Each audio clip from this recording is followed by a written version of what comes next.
Hello survivors and welcome to First Aid Spray, a Resident Evil podcast by fans for fans. This is episode 34 and this time we're delving through confidential documents and reports to piece together answers to the question, just who is this mysterious lady in red? This is Profile, Ada Wong. My name is Syniac, you can just call me Sy, and joining me on the panel this week, sorry about that, when I saw the microphone I thought you were another one of those podcasters. It's Fire Button Steve Valance. Good evening, everybody. Yes, but nobody remembered to roll out my red carpet. Our special guest this week, a pillar of the Resident Evil community, architect and webmaster of crimsonhead.com, it's George Trevor. Thank you. Hi, you said pillar, not pillock, didn't you? Good evening. Pillar slash pillock. Really pleased to be here. I've been called worse than that. Thanks. This episode of First Aid Spray, like all others, was recorded live on our Discord server. Enter our little world of survival horror now to hear the show early and unedited, as well as join our wonderful community and keep up to date with all of the latest news. You can find a link to the server, as well as all our other social media profiles, at our website, faspraypod.com. You can also help the show by checking out our merch, or by supporting us on Patreon for as little as $1 a month, with various tiers, each with their own perks. Head over to patreon.com/faspraypod for a full list, and the chance to create bonus First Aid Spray content. Housekeeping at the top of the show this time. Special thank you to our latest Patreons. I hope I pronounced this correctly. Stefan Plakanika and Edmund Trujillo. Special thank you to both of you and everyone for continuing your support via our Patreon. You do get some bonuses, and our most recent bonuses were the Dawn of the Dead episode. It's been a long time coming, but we discussed the 1978 classic and the 2004 remake. And very happy with how that one came out, and that one landed well with our Tyrant backers who have heard it early, so they seem to enjoy that, and they seem to enjoy the surprise drop of a new show. Sherwin and I sat down for 45 minutes to talk about the soundtrack for the original Resident Evil. He picked his top 10 tracks, and we discussed just what made them great and the direction that they pushed in. Yeah, it was a really good chat, and it's the start of a new series where we'll be talking about music by the name of Now That's What I Call Survival Horror. Those are coming out early for our Patreons, a month early, as with most of our podcast content. But do look out for that if you're not a supporter. That will be coming to you eventually. Patrons also get all of our YouTube content early, so they saw the true story of Resident Evil on Game Boy Color early, which is now out over on our YouTube, so subscribe there for all kinds of various editorial content. If you're interested in the backstory on how that Game Boy port came to be and then came not to be, I guess, check out that one. And the last piece of housekeeping is we have an update on the website. I have finally gone back now and added a post for every single piece of major content that we've done.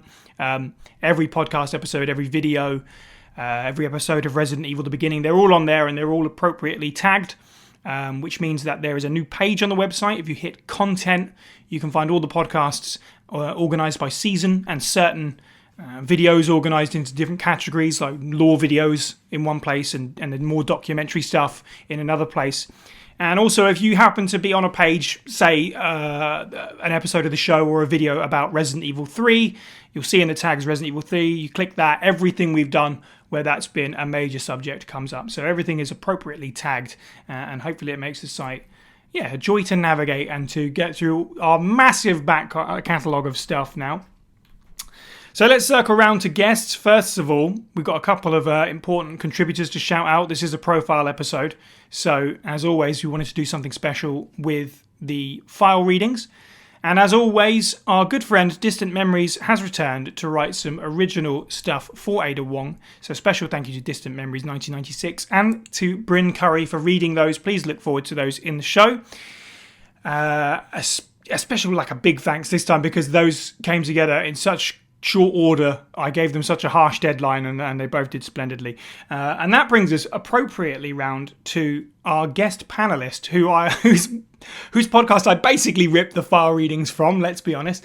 I took the idea from Monique from Resident Evil Database. So, there you go then. I think I saw the idea. She did it with DC Douglas.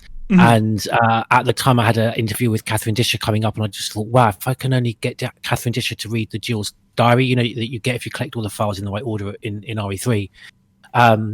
And she was very glad to do it, and her agent sent me a bill for over $3,000. So we didn't an invoice, so we didn't proceed with that file reading. And then who then? Oh, then yes, Michelle Ruff was very kind when I interviewed her. You know, Jill Valentine in Revelations to read Jill's diary. So it kind of all started with that. That's amazing. What an amazing story. That's great. So yeah, obviously, as George pointed out, their podcast primarily not completely known as, you know, Steve and I were recently on an episode of the Resident Evil Wars episode, which we definitely recommend, but recommend the podcast at large if you're interested in the voice actors. You've done a lot of interview with voice actors and stuff, and that's part of the website, as I said, crimsonhead.com, crimson-head.com. There's so much stuff on there that we are constantly referring to your site, both on the podcast and on Resi Facts. There's, you know, interviews and rarities and loads of cool stuff to check out. So first of all, my question is, how exactly did Crimson Head come about? Yeah, okay. Well, I don't want to be too vague, but at the same time, I don't. You know, we're here for fun, and you might want to edit around this in terms of how depressing this gets. But I suffered a bereavement, and I wasn't dealing with that particularly well, to say the least. If you had lived in my city, you may have come across me being rather grumpy. Well, let's just put it like that. And it's funny, I don't talk to myself, and then just one day, I just literally, because I was just fed up with how I was behaving, and kind of just said out loud, I've got to just do something with Resident Evil, just to throw my energy into something more positive. And so I just started the website that day. And in those days, it was more just kind of scans that I'd sort of obtained from like rare Japanese books, and a lot of help really from the guys at Project Umbrella. You know, just kind of enthusing me and kind of finding stuff out from them. I'd have to say shout out to all the kind of the staff, Newsbot, Neptune, Chimera, Stars Tyrant, the Batman, Rombi as well from Resident Evil Only. Really just kind of the work that they were doing just inspired me, and it just grew from there. And basically what sparked it was this was the thing that it started from, say, something like that. And what was incredible was I was then getting kind of messages from people thanking me for the website, that they were in dark places and difficult places, and they were making friends via the website. It just became very positive, and we grew from like an amazing forum, and everyone, you got people like you, fans like you, and people listening today that just grew it with it. We all grew together. And if it's just a very quick plug, if I may, it's 10 years old, the website, on March the 10th, and we're releasing the website in like a brand new build. People that have stayed with us from the beginning have known we've had many bugs over the years. It wasn't mobile device dynamic. I'd often have to tell people to look at it in desktop mode, which was always very embarrassing. But so I better stop talking now. No, I mean, it's fantastic to see it sort of finally make that big step of evolution, for one thing. As you say, 10 years, that's pretty cool. And speaking also as sort of a podcaster, again, that looked at other podcasts and other websites and someone said, me too, I want to do that. It is amazing and humbling when you get those reactions back, because we've had similar things. People say, actually it's kind of inspired me to try something else out. Or as you said, people sort of reaching out that we're in a dark place. And it's like, that's the greatest, and even as a creator, that's the way to do it. If personally speaking, I can't speak for everyone, but if you're in that dark place, is just to find something and pour everything into it. We've been running over 2 years now, which is crazy. It's flown by, but I dread to think how different life could be without First Aid Spray. And it's only been around 2 years, so it'd be amazing when we're as old as Crimson Head is now. Oh well, yeah. I mean, and again, I should just very quickly say sorry because I forgot to mention before as well, Joel Welsh. Because one of the other things that you mentioned about the voice actors, we're very lucky. It's been incredible. You know, we've played these games, and I never dreamed, and I never thought in a million years that I'd be able to speak to some of these developers that Aoyama, Satoshi Nakai, some of these guys that designed and produced the earlier, the first 3 games, Code Veronica, Resident Evil 0. And that was very much again. I should say, Joel Welsh kind of put me in contact with with these kind of legends really of survival horror development, and so yeah, and again, I all just want to say from those early days to see what the community is now. What's so fantastic is the community is in such a positive place. That we can come on your podcast. You've you were guest judges on our Resident Evil Wars, and things like this unfortunately never really used to happen back in the day when I first kind of came into the community, when things were kind of all a bit more kind of us over here and you over there, and right. So yeah, that's a great thing to see the way that you guys have grown, and I know you've had Oracle Dragon on over here with you guys and Stars Tyrant. So yeah, I'm a big fan of First Aid Spray. I've got to get one of your t-shirts. That's great. Oh, sorry. Go ahead, Steve. Like as the more, I guess, I don't know if I class myself as hardcore sometimes as you guys. Well, it's like, as someone who's been listening to Crimson Head and their content for so many years, this is still like surreal to me. This is like the 3rd time I've been on a podcast with George, and I feel like I'm with royalty. He doesn't realize this, but big inspiration to this man. Oh, I mean, it's humbling hearing you say that, but all I can say is I've done.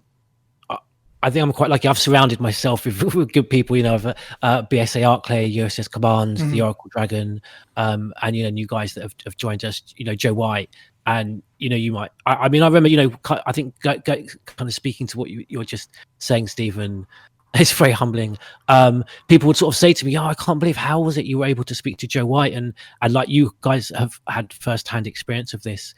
It's simply you're just connecting with someone who in themselves is so generous and kind, and it's just through that the site is where it is now, and and the support of guys like you. So I can just I only say thank you back to you, and I'm just very lucky. I've got an amazing team around me, and Sonny Bauer, who just left us but has been replaced by Zombie Girl again, amazing streamer. And I also just very quickly say that we're quite new to the streaming that we've done, and I've just been blown away just by how kind and generous we've kind of got this kind of new audience through the streaming that didn't know anything about the website and even the interviews that we do, and we've been really, really generously supported by just Resident Evil fans that are just connecting with us, just watching us play the games, which is amazing. That's great. That is definitely great. All those names that you mentioned in the community and stuff, most of our listeners will be familiar with, I'd say most of them, because we often cite their work. Some of them have been on the show, some of them will be on the show in the future, wink wink.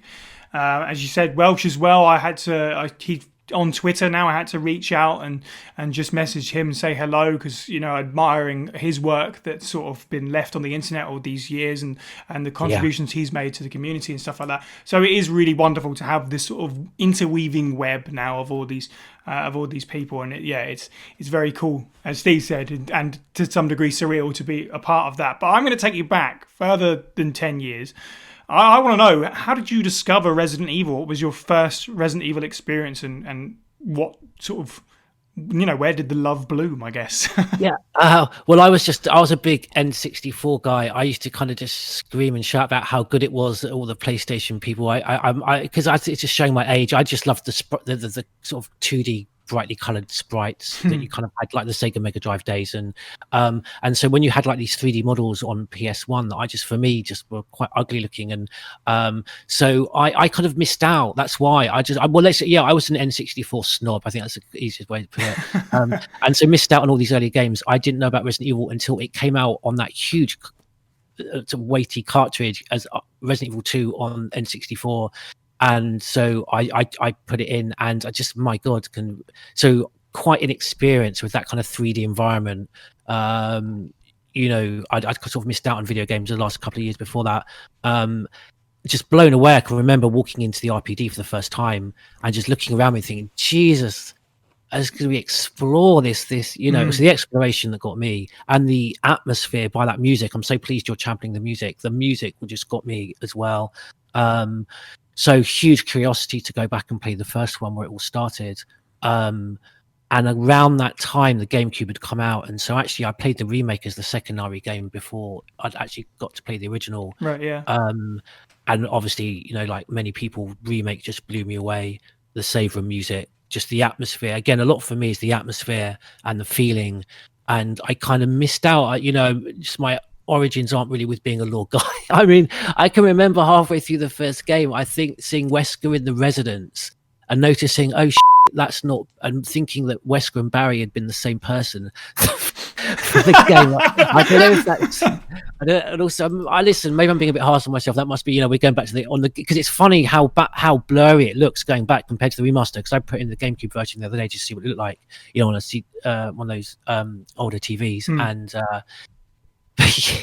yeah, so I was just immersed in the atmosphere, kind of like I was all into feeling like I was walking around a haunted house, basically. I wasn't so much into the virology and the lore part of it, but I can remember also being very enthused by the fact that for me it was the first that there was, I could like stack it up in my GameCube collection, because around then that time they re-released the ports of 2 and 3 on the same day. I think 1999 each, back in like around 2002. And around about that time, and I remember everyone going mad about the fact that video game reviewers go mad about that it was just a straight port without any any improvement. So I played my first dealings with 2 and 3 were on the GameCube, and I just loved the fact that it was a continuing series, and I just had remake 2 and 3 and Code Veronica, and then 0 on across the GameCube, and that I loved. That for the first, I was playing this narrative that continued. I always think definitely at one point the GameCube really was a wonderful place for Resident Evil. It's got every one of those classic stories on it, as you say, 1, 2, 3, 0, Code Veronica, and 4. They're all on there. Just like what a wonderful time that is. And just today, in fact, is just looking at my shelf and just seeing them all next to each other. It's lovely. I find it so funny because as we talked about Crimson Head, we also didn't really mention necessarily that you're one of the panelists for the Resident Evil podcast, and I find it really funny that your introduction was the N64 version of all things of Resident Evil 2, and Stars Tyrant, when he came on, of course, his first introduction to Resident Evil was the Sega Saturn version of Resident Evil. Oh, so wow, not the most traditional. That's cool. Yeah. I love that though, because everyone always has. We've found so far every guest we've had on has had a really interesting, unique story of how they came to be a fan. Find someone who's played the Tiger Electronics version first. I actually know of that version, because that was the other thing. I was a huge collector back in the day. I mean, the Selfish Gene, I remember I bought from him over in Australia, the true story behind Biohazard book that actually came with the Sega Saturn version that Stars had played when it was released in Japan. And that's the thing about George Trevor. It had the George Trevor letters in it. I kind of avoided that subject because kind of in terms of kind of my background, that's kind of what interested. That was the other thing. That's what really interested me, because I was playing it around the time that things weren't going so well, and I was fascinated by just how sort of not depressing, but just how tragic. Tragic. Yeah, thank you. The Trevor's tragedy was. I'd never played a video game that had dealt with these situations, and it actually drew me in. It didn't put me off at all, or kind of actually didn't really provoke any further sadness in me. Far from it. And I was just fascinated by that, and so I was a big collector. So that Tiger Electronics, I've got that copy. I've never played it, but. Yeah. Amazing. Okay, well, with that out of the way, Steve, take us into a rather short version of the Biohazard news.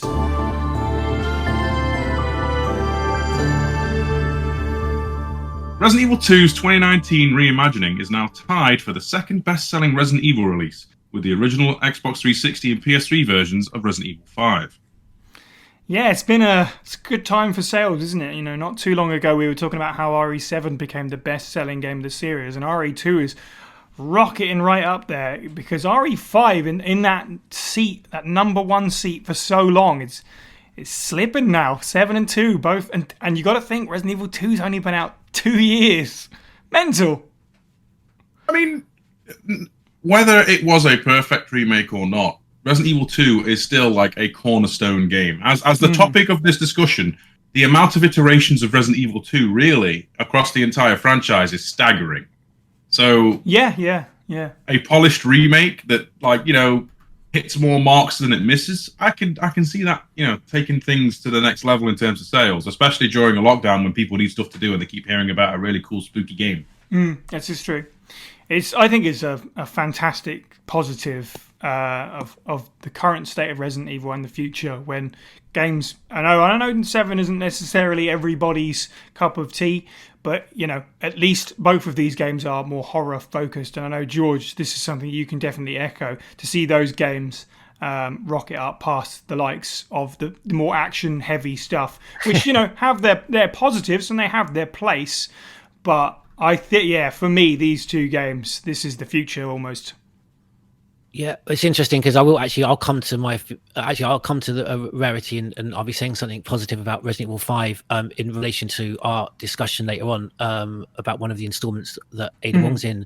But no, what hearing you say those figures, what really got me, I'm really pleased about is, yeah, I know it's contentious, it divides opinion, but just the fact that a game of Resident Evil 7, what Resident Evil 7 tried to do. I'm not saying it's perfect. I'm a big champion of that game. You know, the mine section's a bit dull. There are things in it that I don't like. You know, I think almost once you leave the kind of the residence area, it slightly, you know, takes a turn for the worst. I'd have loved a much larger kind of almost Spencer Mansion sized version of that. But no, just what it tried to do and what it did for kind of at least half the game. I'm so pleased that Resident Evil 7 had the sales that it did. And what you say is it is great for the series. It is healthy, the fact that those are two actually quite very kind of diverse games in sense of gameplay within the series, you know, with the remake. So it's great that, you know, there's a big enough audience. I'm pleased it shows Capcom that they can go in that almost minimalist kind of survival horror approach, and RE7's done so well. So I think they're definitely going to, with that, they're building on that with RE8. I think the whole castle section is just going to be taking everything that was good about RE7 and improving upon it. Right, yeah, 100%. Okay, well, that is the summation of the news at this point, so let's roll right into our main subject. And now, original writings by Distant Memories 1996, who you can follow on Twitter at DistantMemory96, read in character as Ada Wong by Bryn Curry, who you can follow on Twitter at StrongNerdLife. September 1998. The sky was dark this morning on my way into town to do some of the preliminary reconnaissance work in preparation for the mission that I had accepted from my current client, an organization who shall remain nameless as of this entry should I fail in the agreement I signed with them. I wouldn't want to ruin my flawless reputation in the underground for conducting such shameless, sloppy work. My client sent me the message privately and securely through their own network, one I hope they invested well in, because the devils they are dancing with don't play nice if they find out you're trying to stab them in the back when they aren't looking at you. I remember when I first read the decoded message that they had sent to me. Whoever they said they were in our communications, I gotta say, they had guts to challenge such an unruly adversary. It was someone I never thought I would truly get the opportunity to cross paths with again. So needless to say, I jumped at the chance to accept their request. They were going up against a multi-million-dollar corporation. A company with enough skeletons in their closet to make a modern-day murderer blush. A pharmaceutical tyrant in the world of modern medicine and viral research. The thing that most people didn't know about this company was that looks can be deceiving, and that they were not truthfully all of what they said they were. The company was none other than the Umbrella Corporation, founded by the late Oswald E. Spencer along with a few of his wealthy benefactors, all of whom had either disappeared or were purposely hidden from the prying eyes of the public. If you knew anything about Umbrella, especially what they truly spent their time and money on in the dark, you wouldn't be alive to tell anyone for very long. You would simply be removed from their path, like you never even existed at all. Thankfully, my client didn't know that I already knew this devil all too well, for the only information they had on record for me was my high success rate.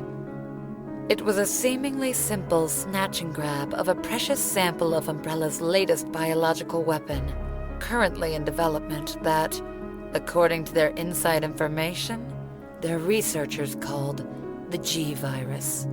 I was surprised they didn't ask me about grabbing a sample of the previous concoction that they had cooked up in their labs.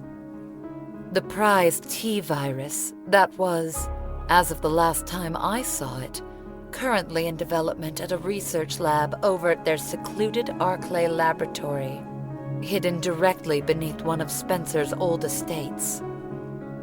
I was there once a while back. The estate was a lavishly decorated and designed mansion.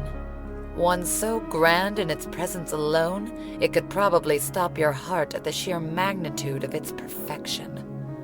Although, given the less than savory things that went on inside the walls of the place and medical mismanagement from down below, I would never want to live in or anywhere near that house.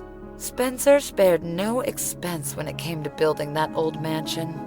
If I remember correctly, he hired one of the best architectural designers of his time, a man named George Trevor, who, according to newspaper records, hasn't been seen in years.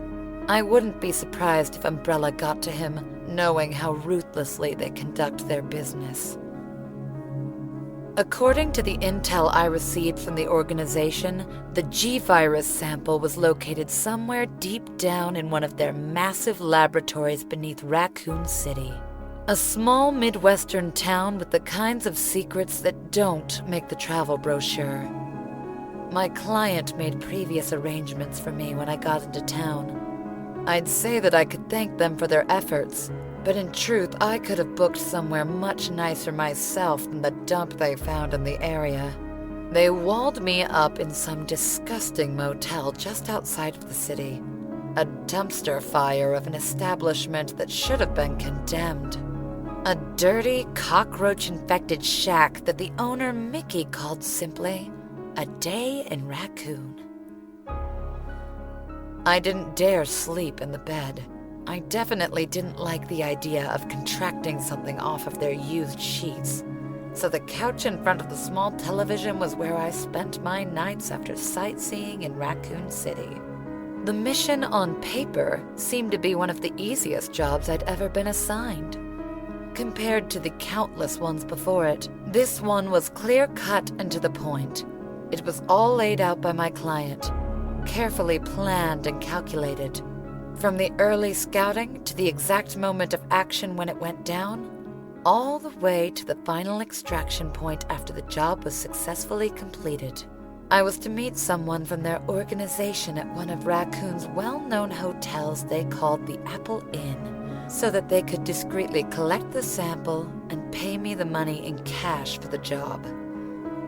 One would say that I was working as a spy, although I think that the word spy is a dirty word, often misunderstood by those who use it in conversation. I like to think of myself more as a senior intelligence specialist, in a manner of speaking. After all, I'm just casually finding my way into one of Umbrella's esteemed laboratories, taking a little look around the place, and permanently borrowing one of their new creations. It sure doesn't sound like I'm spying at all in my book, so they should be delighted to know I'm doing them such an honored display of respect. I'm sure they won't even know I was there. And our main subject on this podcast is Ada Wong. This is profile episode, what are we on now, 5? And we are getting through to major characters with many, many appearances and quite convoluted backstories in some way. I'm looking at my introduction here, and I've got like 3 paragraphs to read. I've tried my best to shorten it down, so bear with me. But we will be talking about Ada Wong's appearances in Resident Evil 2, both the original and the remake, her Death's Door scenario in Umbrella Chronicles, Resident Evil 4, Resident Evil Damnation, and Resident Evil 6. But before we start, let's give a shout out to the Resident Evil podcast and the Batman and his amazing mythology, where I've taken most of this information from and spliced it and, you know, tried to make it as succinct as I possibly can. But there's a meaty bit to this. So, as I say, bear with me before we roll into it. So, Ada Wong was born in 1974. Nothing is known about where she was born, her childhood, her race, or even her real name, as Ada Wong is just an alias. She had ties to an underworld Chinese crime syndicate where she received specialized training in firearms, martial arts, and acrobatics. And by her early 20s, Ada had an impressive set of athletic abilities and was very agile. She was also extremely intelligent and had a confidence about her work and her own abilities. Although she retained ties to the Chinese syndicate, she hired herself out as an independent contractor to many different corporations and groups with differing objectives. Ada had her own personal reasons for doing this, but what her true goal was, only she alone knew. In the mid-90s, Ada found herself in the employ of Derek C. Simmons, who at the time was a high-ranking government official. The two formed an effective partnership, with Simmons coming to regard her as an equal. Because of this attachment, he began to confide in Ada, and this is how she came to learn of the Family, a secret fraternity of powerful individuals working behind the scenes of global affairs. By 1998, she was also hired by the Rival Company, a direct competitor of the Umbrella Corporation, who sought to exploit their classified biological weapons program. Ada used her charms to get close to John Clemens, the chief researcher at Arclay Labs, and became intimate with him in order to gain access to the estate and restricted company secrets. During her time posing as a researcher, she learnt about the G-Virus and relayed this to the Rival Company. In September, Ada travelled to Raccoon and began meeting with freelance reporter Ben Bertolucci. She also came to learn that Umbrella was nearing completion of the G-Virus, and it was agreed that Ada would infiltrate the underground laboratory, with Wesker monitoring her progress from behind the scenes. Unfortunately for them both, the USS team led by Hunk got to Birkin first and triggered the botched operation that led the full-scale leak of the T-Virus across Raccoon City. So that brings us up to RE2. The first ever appearance of Ada, obviously, as portrayed by Sally Carhill, which is a name that is going to come up many times, I'm sure. I suppose my first question is, for those of you who remember playing this game for the first time, perhaps, and I was definitely too young to remember my first playthroughs, right? I don't really have an answer for this. But Steve, when you played RE2 for the first time, did you believe her cover story? Because, of course, you encounter her in the Leon playthrough, and her whole thing is, oh, I'm looking for my boyfriend, John, which kind of obviously doesn't turn out to be true. But at the time, when you played it for the first time, do you remember just kind of going along with it? Or were you already, like, rubbing the chin and going, It was very much rubbing the chin, but it was also, like, I remember reading a lot of promo magazines and stuff about RE2 before it came out. And obviously this is, I don't know if it's part of her cover or anything, but like, I remember her being implicated as a journalist. I don't know if this is true or just some fluff for a magazine, but there was like, I remember these articles and they'd have little bits, tips about stuff going to happen in the game, with like a pop-up of Ada Wong saying some random trivia about the game in development, subtitled Wong on the Spot #1 or 2. So Right. They really went in hard, as Ada Wong is this undercover journalist. And then when I get to play the game proper, not a thing is mentioned about it. So yeah, there was that. And then there was the fact that, you know, even a young, idiotic Steve still like could put 2 and 2 together that Ada is the name of the person who was in the RE1 file. So this person is not on the level. See, that's good memory. That is. Yeah. I remember strange things. Like you ask me, you know, directions, I probably will direct you the wrong way. Just go the exact opposite where I tell you. You want to know where this single pack of bullets is, like hidden obscurely in Resident Evil 2? I will know. Yeah, I can testify to that one as well. My special abilities are weird and anachronistic. GT, do you remember sort of what your reaction was to the Ada cover story the first time you played? Yeah, you know, I think first of all, it's quite taken. I mean, her whole performance. You know, it's like you said, Sally Cahill. I thought her, you know, she just had, everything about her was so mysterious, and yeah, I was just enjoyed the fact that she clearly had some kind of other clandestine, you know, motive going on, and that really piqued my interest, because up till then I was finding some of the characters kind of slightly generic. You know, I've never warmed to Leon, I'm afraid. And Chris as well. Again, Ada's by far my favorite character in the series. I will get to this, I'm sure, how tiresome it may have become for some fans. That they haven't kind of done a lot with her, but yeah, I enjoyed these early stages when you find out, that there's so much more going on with her. There's so much more dimension to the character. Yeah, I would say off the bat, I think, I guess this is somewhat spoiling future reactions to other Ada appearances. This might be the most interesting one. Not necessarily my favourite one, but I think this one has the most layers to it, essentially. Definitely. Yeah, because you've got this cover story, as Steve said, that sort of relates back to the original Resident Evil as well, and a particular file, which is a wonderful through line. And the way that it sort of unwraps and you come to discover the truth as well is really interestingly done. And obviously it's the same thing with the remake, where it's kind of handled by another character, and it's almost kind of like, who do you believe? As I say, I don't really remember my first time playing through this game, so my memory of Ada has always been having all the revelations already out in front of me. But yeah, I remember her being a very important key character, a very good standout character from the game. From a game, as I say standout, but everybody stands out from the game. That's the thing. She is as solid a part of this cast as anyone else, I would say, which is fantastic, because Resident Evil 2 is such a strong cast top to bottom, and not just Leon and Claire for me and Sherry, but even stuff like Brian Irons, who beloved, and even Kendo. Why not? All the characters in this game I love, and this is she's much more interesting in this than some of her other appearances. I can say that much.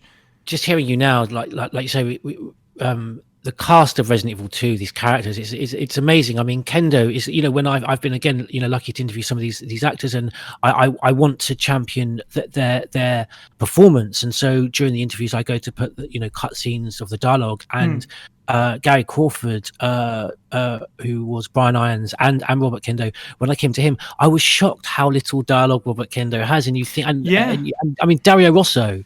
I mean, I know fans in the community who are just literally following the series just because of Dario Rosso, who has like a few lines.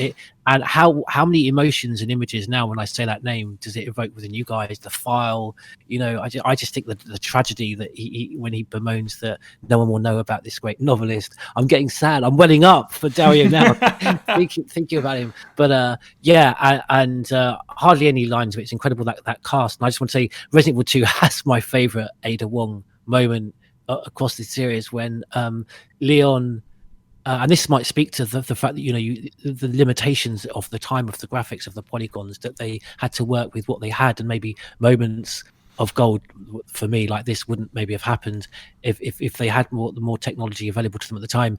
When Leon sort of halfway through, they're running through towards, I think, the sewers, and Leon says, "Oh yeah, hi, I'm Leon. Our RPD members like kind of showing off." And just the character model for Ada just looks at him like I don't give a f-. Just shrugs her shoulders, like doesn't introduce herself back to him. It's like, well, I couldn't give a f- who you are, basically. But that's kind of another moment that you clearly realise, because if she was who she says she was, that she would want to invest more in that relationship with Leon as a kind of a protector, as a police officer. But you clearly know from the start that she's above his kind of level, she's definitely is kind of dominant over him.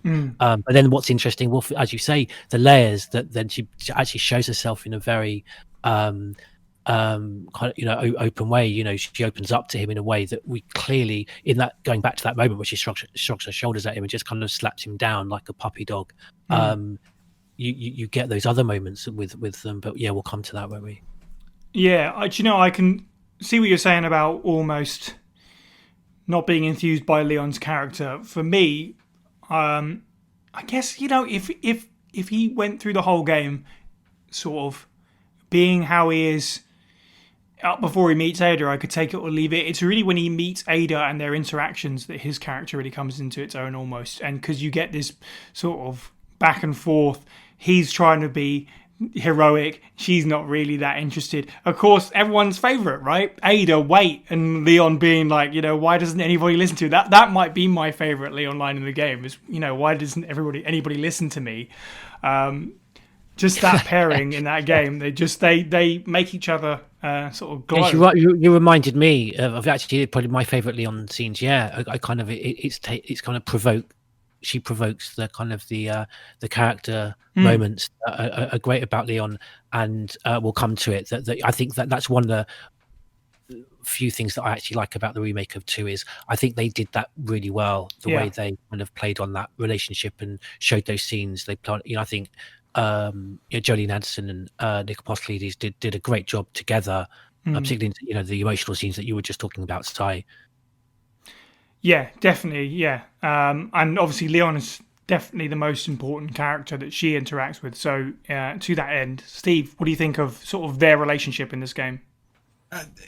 I'm going to be mean, I suppose. It feels like we've showered lots of praise on Ada, but to say how long-standing this relationship between Leon and Ada is going to be, it feels like it accelerates rapidly. Although saying that, everyone else has like Ada wait and all these things. One of my favorite scenes is Leon B's Ada's death sequence, where they're literally having basically a heart-to-heart and talking about how, I'm just a woman who fell in love with you and all this stuff. Whether that's like hokey crap for the sake of it's like a cheesy video game script or not, it still like hits me a little, when Ada's quote unquote dying in Leon's arms and the whole place is going to explode. There's something very touching. It's like one part where it feels like it's been accelerating rapidly to get to this point, but this point is a significant moment in time, if that makes any sense. Like yes. The relationship comes on fast, it hits the brakes at the weird point, but that point is still satisfying, I suppose is what I'm saying. One thing I think they, in a way, great way that they avoid it kind of being cheesy, because I could get very quickly sort of down that route of just turning my away from that sort of stuff.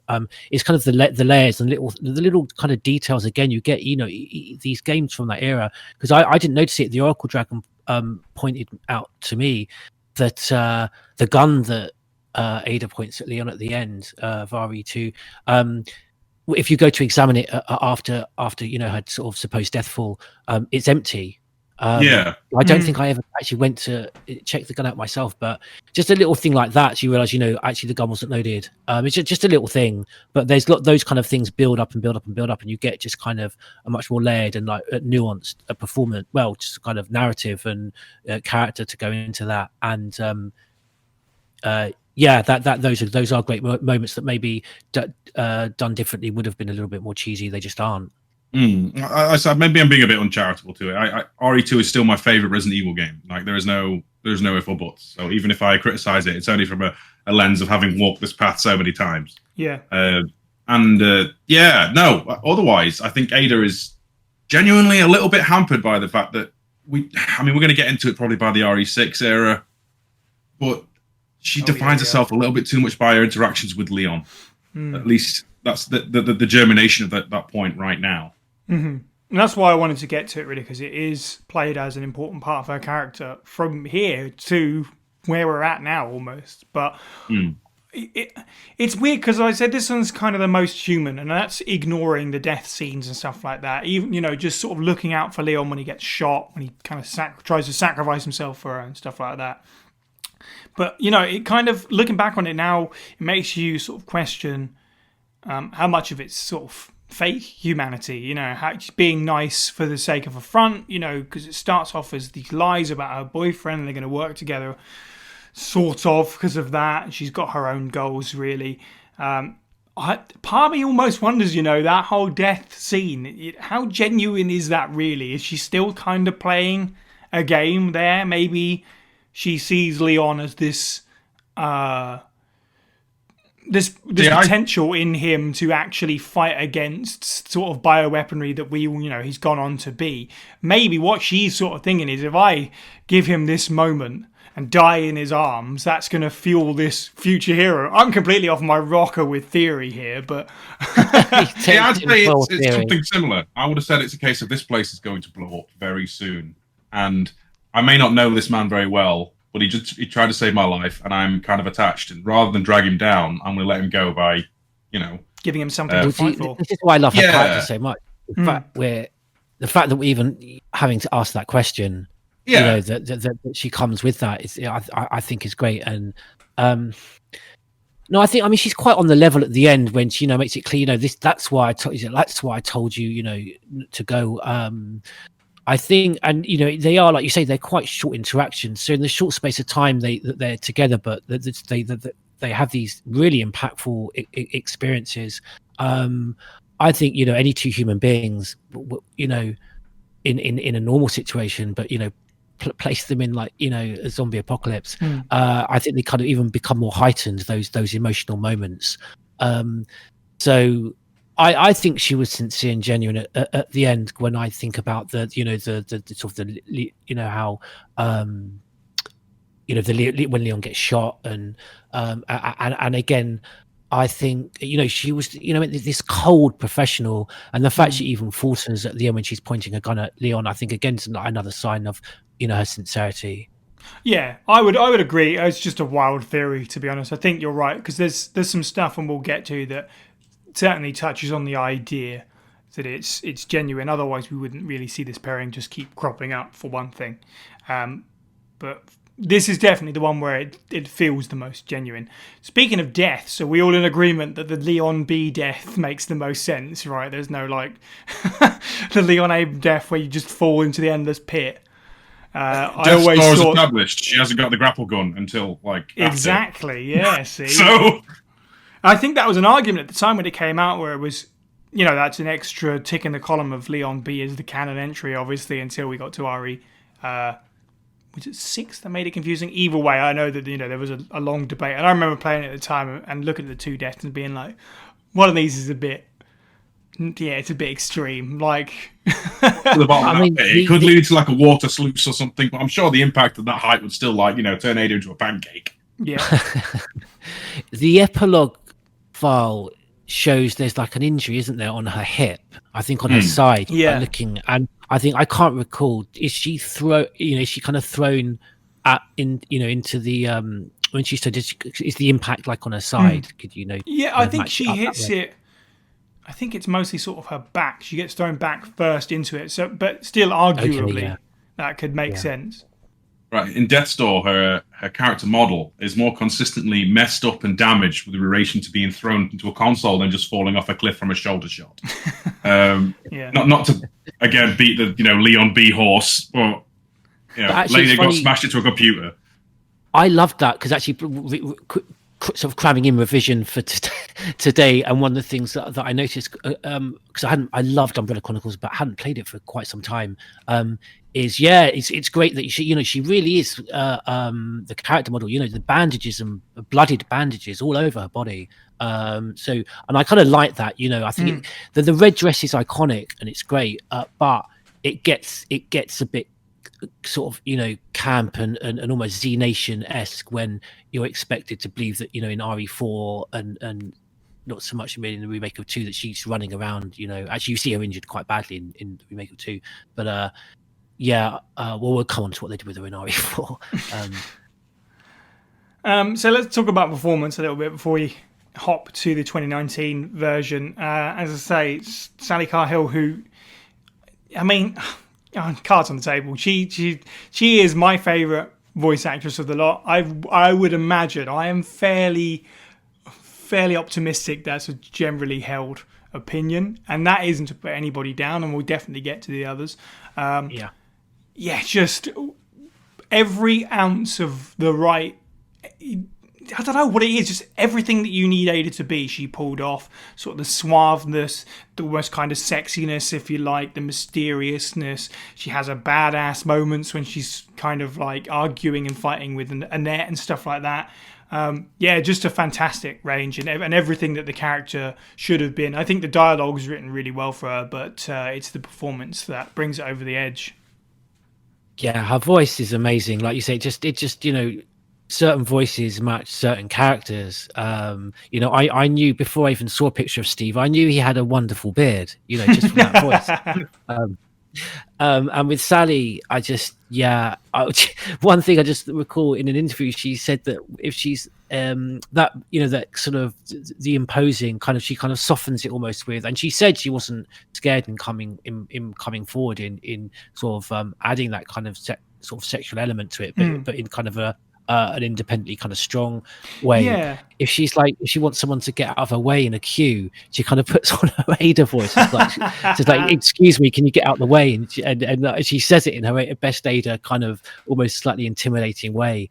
So I thought it was very funny. But yeah, she speaks to the fact that there is so much like nuance to her performance. Which you really needed, from those different, the cold, take no by that, because that's the thing you get from her, irrespective of what she says about the boyfriend and everything. Just her whole body language and tone of voice gives off like she's far more deeper and more professional than that, and therefore far more kind of significant reason. But then you get obviously those moments of emotion and softness, and Sally's brilliant in all those moments. Indeed. Steve, can you thoughts on Sally?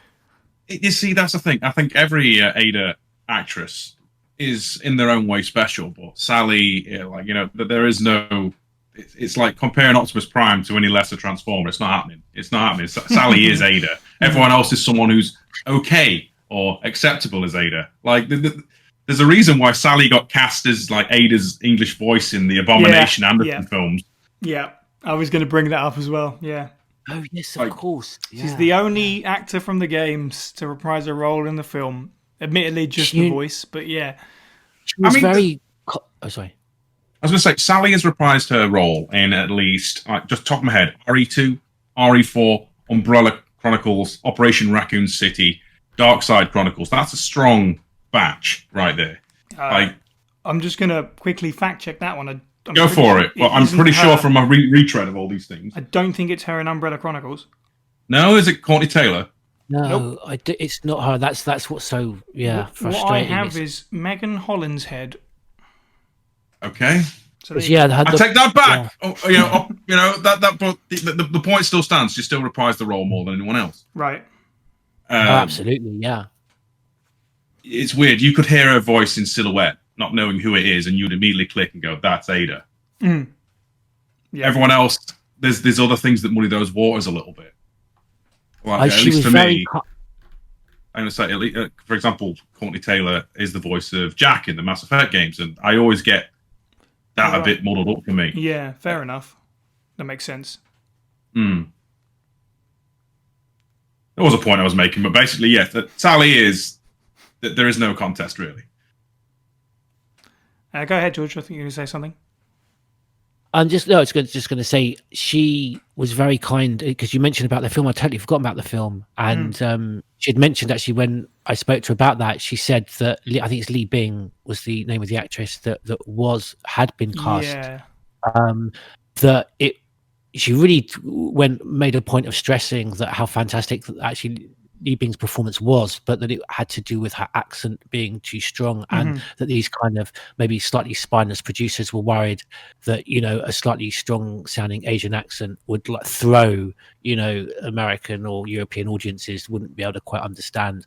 And she was quite sort of candid to say that wasn't her opinion at all, and that she felt Li Bing's performance was absolutely fine, but she was called in and it kind of it adds a little bit for me more authority to those films, because I just couldn't stand the fact that we were getting these beloved characters and the incarnations we got on not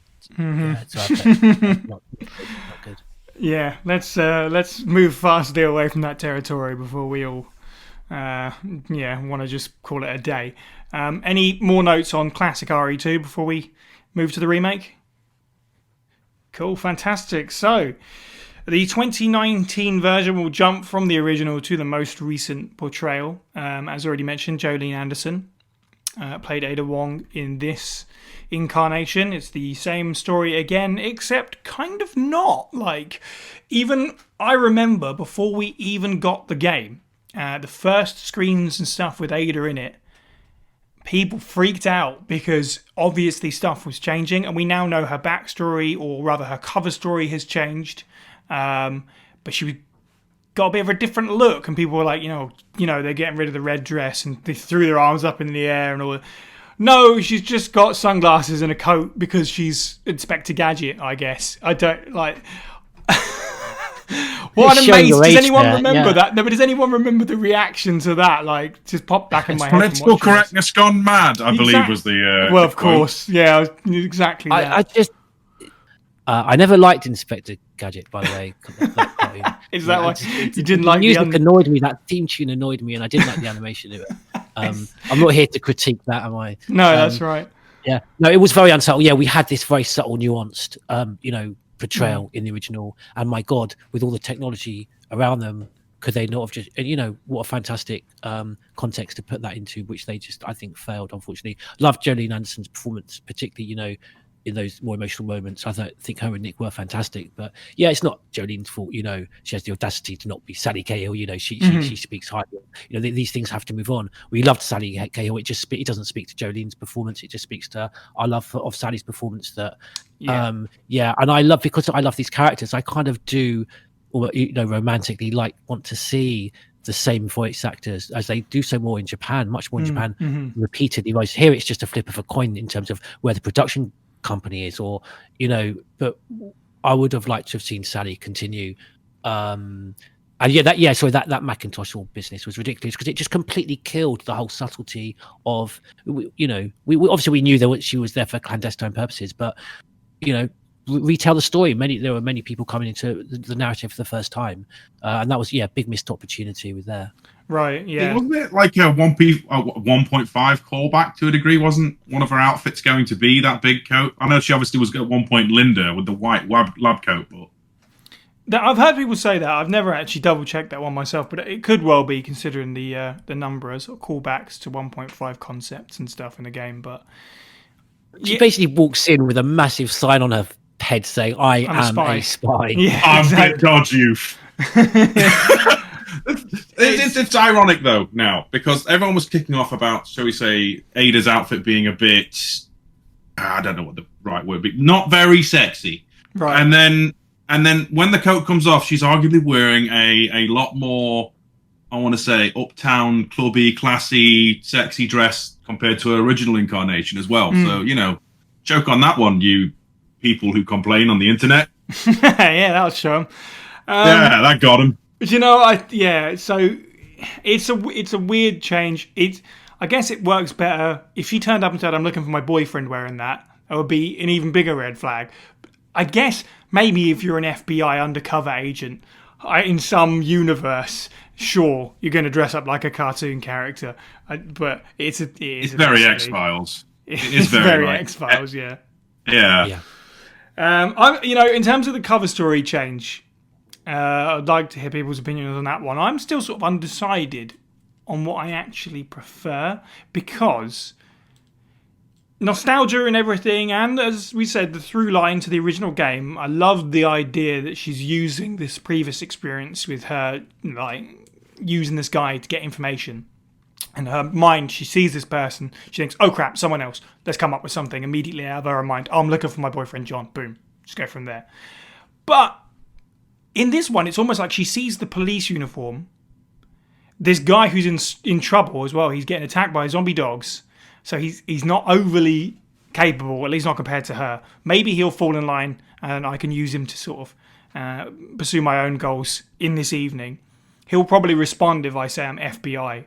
And she just got Leon's character before she'd even heard a word from him, which I actually kind of like that. And maybe the problem is then it's stronger for Leon's character and less strong for Ada's. Maybe that's the issue. Steve, out of the two cover stories, do you have a preference? See, this one's a difficult one, really. If we'd had an interaction with Ben where there's like a confrontation that maybe tries to eschew some of the lies and then he gets off by the tyrant, might have worked better for me. I do think as a overall through line and the fact that it's referenced multiple times throughout the remake's plot, the FBI thing is pretty strong. But the fact that it's not connected at all to the original games through the John story is a shame. Mm-hmm. Like, I would have preferred the original one, but I can appreciate 2019 trying to be a bit more in the narrative as to why she's doing this for Leon. I mean, she's even got a cute little FBI badge and everything. So That's true, yeah. can't complain at that. Yeah, that's true. I did forget about that. GT preference? I suppose in terms of the relationship with Leon, like as a couple, I prefer actually, funny enough, the one in remake. I just think it, gives opportunity for more interaction and better interaction between her and Leon. But just in terms of I love everything about the originals, and also just for just that classic thing with the interaction with John, having to use it as the password, and also one of the things, because I'm a big fan of the old Wildstorm comics.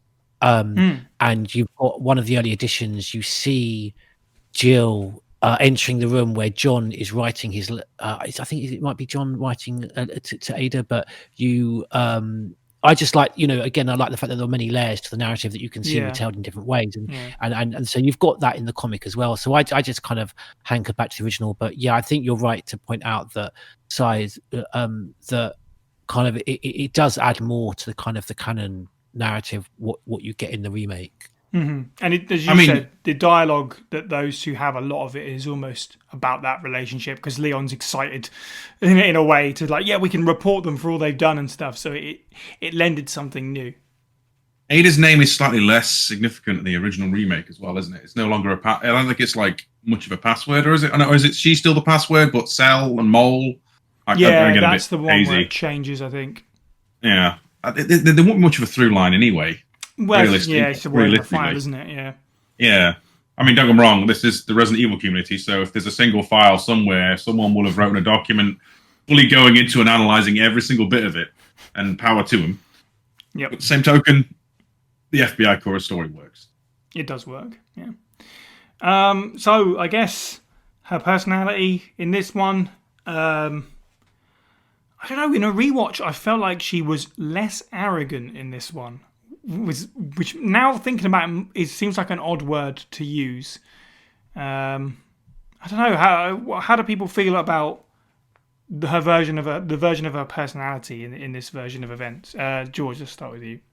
You said, it's interesting. She said sort of more arrogant. I think that definitely comes across, but I think that's the direction probably Jolene was given. In terms of sort of wanting to distance herself and to make it clear from the start, what the hierarchy was between her and Leon, and that's what kind of is then interesting. She's like knocked down with each kind of human interaction that kind of diverts her from her, her real role of being there. It just knocks her down a peg. Yeah, that's very true, actually, because there's a lot more of Leon saving her in this, her getting injured and stuff. So you can almost see it change throughout the game, definitely. Steve, what are your thoughts on the differing personality, even if you see it that way or not? I do. I've got to be honest. I feel like whereas old Ada, or classic traditional Ada, I don't know how you want to say this, original Ada is more professional, cool. Modern, new sleek Ada is manipulative and a lot more keen to do ploys and basically, coerce Leon into doing things. Mostly because she's just had an iron rod rammed through her leg. But even then, before then, the way she has a conversation with Annette, and it's a lot more hostile. And basically, she's like, "Well, I know all about your little schemes, and I'm going to, screw you over as much as you're trying to kill me, ha ha ha ha," as opposed to the original one, where she is kind of, we all know she's like, bluffing Annette and just trying to pretend that she doesn't know what's going on. It's a very different approach. I was going to say, it's a refreshing take, although in my head, it feels like the Ada we see in Remake 2 cannot ever possibly become the Ada we see in the future. Well, that's probably my own personal bias speaking. I feel like the Ada from the Ada that we see in Remake 2, in my head, does not stack up as a through line for the way original RE2 will lead. But that doesn't mean it's a bad Ada. Compared to like any movieverse character, it's still pretty strong. And I think we're probably going to get there. So I'm going to pull the pin out of that grenade. At some point, someone's going to say Ada's the closest thing we have to an Alice. And I would say that's a little bit harsh, especially when you look at Remake 2. Bloody hell! I was only just going to say there quickly that I don't know. Maybe if Steve's maybe I don't know if you're getting to this, that it's maybe a bit too unsubtle, but I just kind of like the fact that they took, the side of Ada that we're shocked to see putting a gun on Leon, and you think, would she really do that? And the fact that she is there for, there is that whole backstory of what she does, how she got to that point, who she may have had to have killed, missions she would have had, how cold and emotionless she would have had to have been to get to that point. So I just kind of like the fact that remake, but all the kind of things I thought that were quite superficial about the remake, I like the fact that they kind of took that and went further with it and showed that kind of aspect. I don't think too exaggerated. I don't know if that's maybe what Steve was thinking, but I like the fact they kind of went with that. I mean, so that moment that there's like the moment when they kiss on the train, and then the actual face off on the bridge in remake 2. I love that moment. I know I prefer, as I've said, I prefer the way she quote unquote dies in the original, but the way they face off on that bridge, and there's even that moment where she's flexing up to try and take a shot and she just can't. That is fantastic. Like, as opposed to, I mean, we never get that kind of confrontation if we go with Leon B route, because she gets shot and then smashed into a console. It's not quite the same. Yeah, I see what you mean. It is very cool that we get that scene that we wouldn't have anyway, and to see those two characters sort of face off, which is funny because in future games they often have a little bit of a scrap when they first encounter each other before Leon goes, "Oh, it's Ada." What you were saying earlier, I think, is quite interesting, because I think we brought this up on the Claire episode about how some of the remake characters don't necessarily. Well, actually, mostly just Claire, to me, doesn't really feel like the Claire in Code Veronica, for example. Not to say it's outright bad or anything, it just doesn't feel like the same character. And what I think we said, Leon is almost certainly the one that feels like he could become RE4 Leon, much closer than the classic RE2 Leon, which is obviously wildly different. At least he's got some quips in this. And I think Ada is another one for those for me. I think is pretty close. It's not as good as OG Ada. You can't see the change as fluidly, but I feel like they kept it in mind that she was going to become the character that she was in 4. Now that she's had all of this stuff revealed about her, and she can kind of be herself in front of Leon. So I felt the other way, at least. So lastly, on Remake 2, the portrayal, as I said, Jolene Anderson, just to see where everybody ranks this one and how they feel about it. For me, quite simply, this is my favourite Ada actor who's not called Sally. I thought she did a fantastic job. Just amazing. Like, instantly identifiably Ada. And as with most of the remake cast, I'd love to see her reprise the role if they are remaking Resident Evil 4. Yeah. I would be really interested to see how she handles that version of the character. George, what do you think of Jolene's? Sing Jolene's praises. I'll be quick. I absolutely agree. Second only to Sally Cahill, and what I think is fantastic is that there's just so much sincere enthusiasm and passion for the character from Jolene. And she was keen to point out how much she enjoyed. She was we'll come to it, she didn't voice, unfortunately, but she was the body model, character model for she's the mocap for Damnation, Ada in Damnation, and she loves the character and she loves playing the character. And you've seen there's not many in the community that kind of match her willingness to speak with the fans.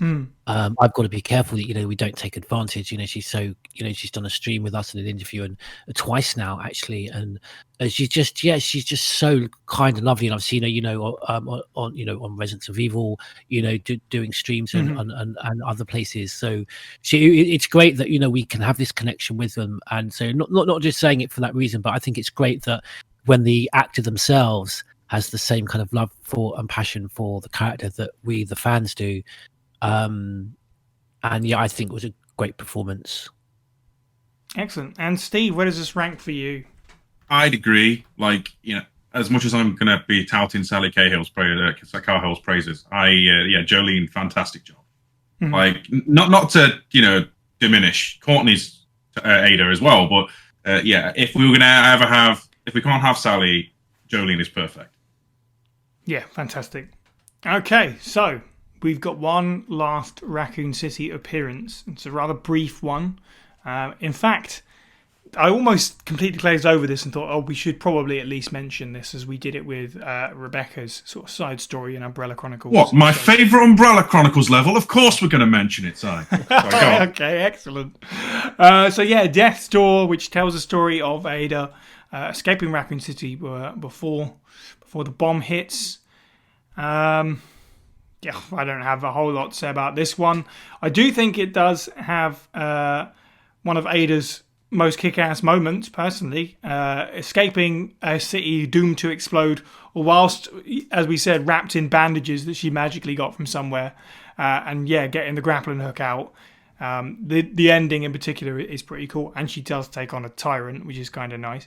Other than that, not a whole lot to say. Just happy to have it to tie up the loose end of what happened to Ada and how she got out.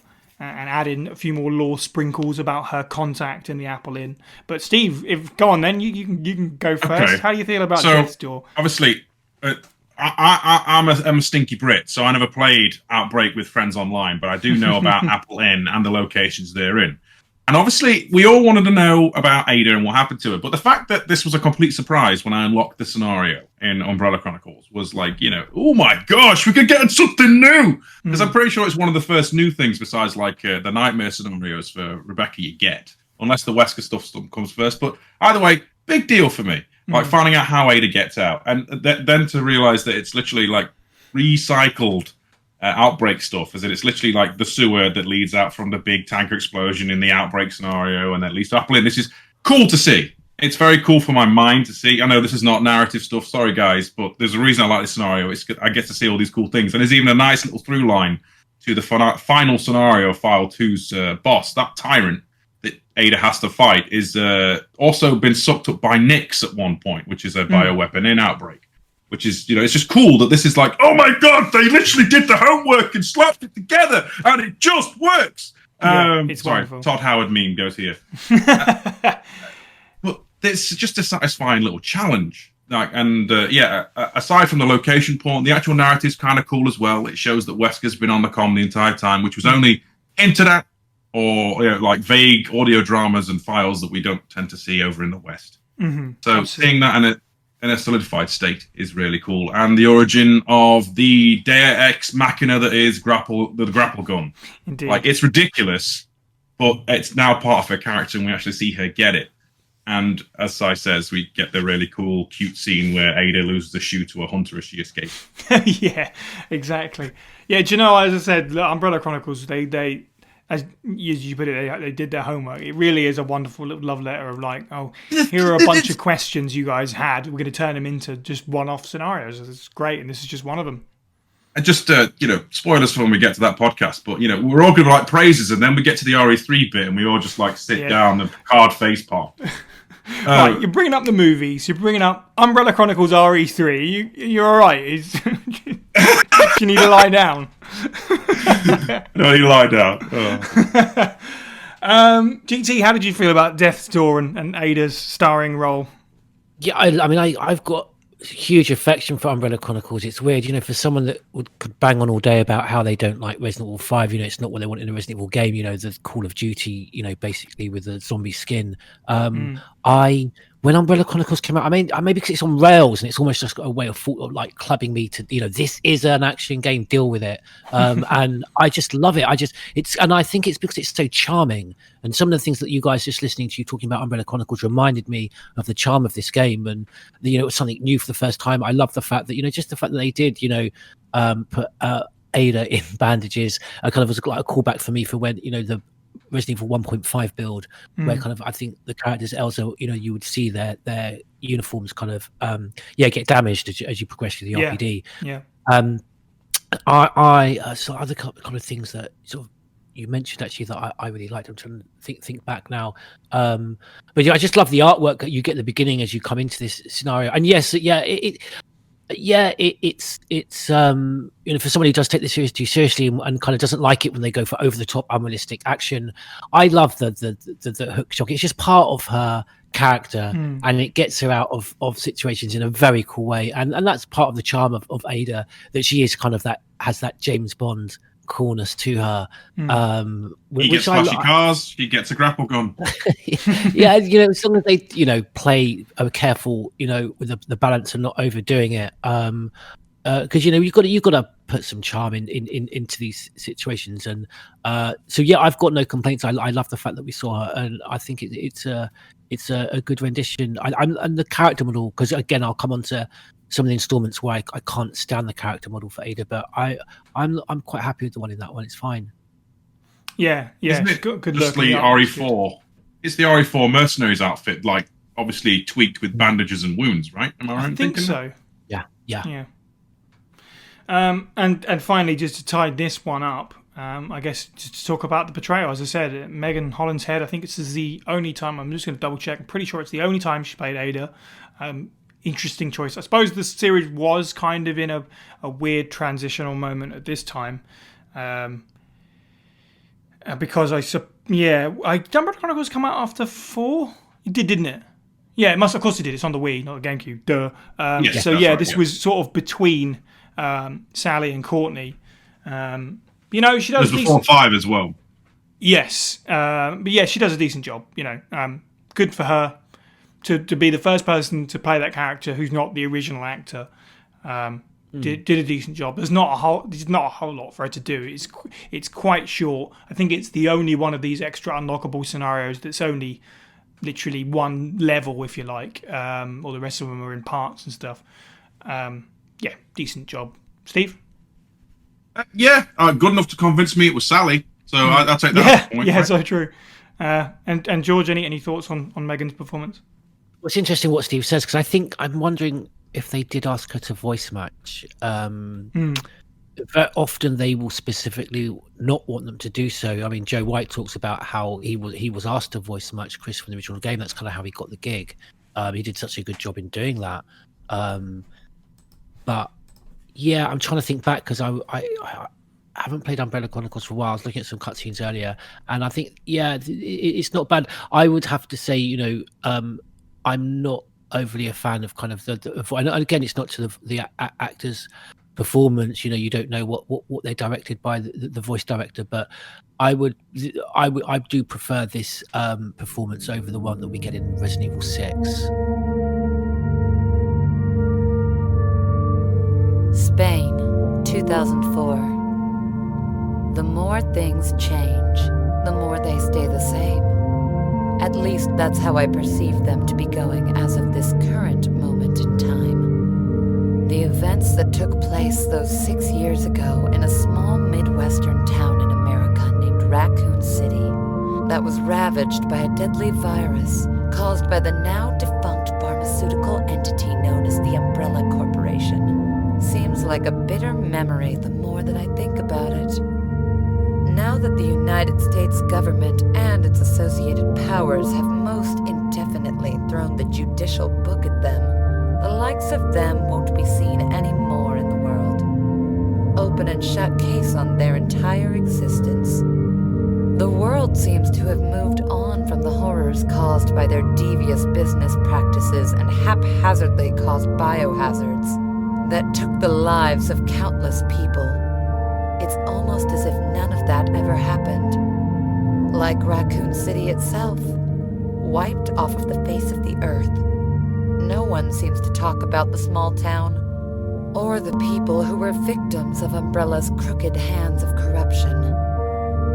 They, in more than one way, got too hungry for their own power, and in the end bit off more than they could chew, ultimately being swallowed whole by their own wrongful actions. What was left of their research more than likely has found its way into the hands of those who would wish to do even more harm than Umbrella could have ever done in their finest hours of operation. Although that's not to say that there still aren't the wandering ghosts of them still to be found. After all, I was once directly involved with them far before the viral outbreak in Raccoon City. working in secret right under their noses, in the same lab that they built for the development of what would ultimately become the T-virus. The ones not under their watchful eyes and molded by their hands, like myself, had been courted and employed by the man who had built his own organization, whilst Umbrella was showing signs of breaking down. Albert Wesker, a man I met many years ago, alongside other researchers such as John Clemens, who at the time thought he knew me, when in fact no one truly knew who I was down in that lab. They all had no idea what my plans and goals were as we worked together, and I used John to get closer to the secrets of the virus. The Umbrella Corporation was an oyster, and I was there to crack them open to take the spoils to be used for my own personal gains, which in a way, factoring in the events of Raccoon City with those early years of my life, have probably landed me where I am right now in this very moment. My current mission brings me to some cold rural spot in Spain, ordered to investigate the story of a local cult which has birthed itself into existence out of the darkness they came from, the Los Illuminados, which, when translated from Spanish, becomes the Enlightened in English. These enlightened cult members are reportedly controlling others in the area here with some kind of parasitic organism known as Las Plagas. They appear to be able to have some sort of unknown controllability through them, something Wesker's new organization desperately wants to get a hold of for their own devious unknown purposes. I've seen another old ghost wandering these grounds, someone closely stuck to me like the threads in a spider's web. The former Raccoon City Police Department rookie, now turned United States government agent, Leon S. Kennedy. He seems to be here investigating the sudden disappearance of President Graham's daughter, Ashley. The young lady was violently abducted by members of the cult, and so they sent in their hero, Leon, all alone to save the day. My past seems to be following me, no matter how far I run from it.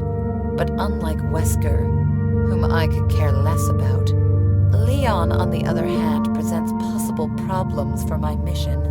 The less Wesker knows of his whereabouts here, the better off both me and Leon will be in the end. Unless, somehow, in an unforeseen truth down the road, his life will prove useful to the goal at hand. It's like I said, the more things change, the more they stay the same. The times change, but its actors stay the same.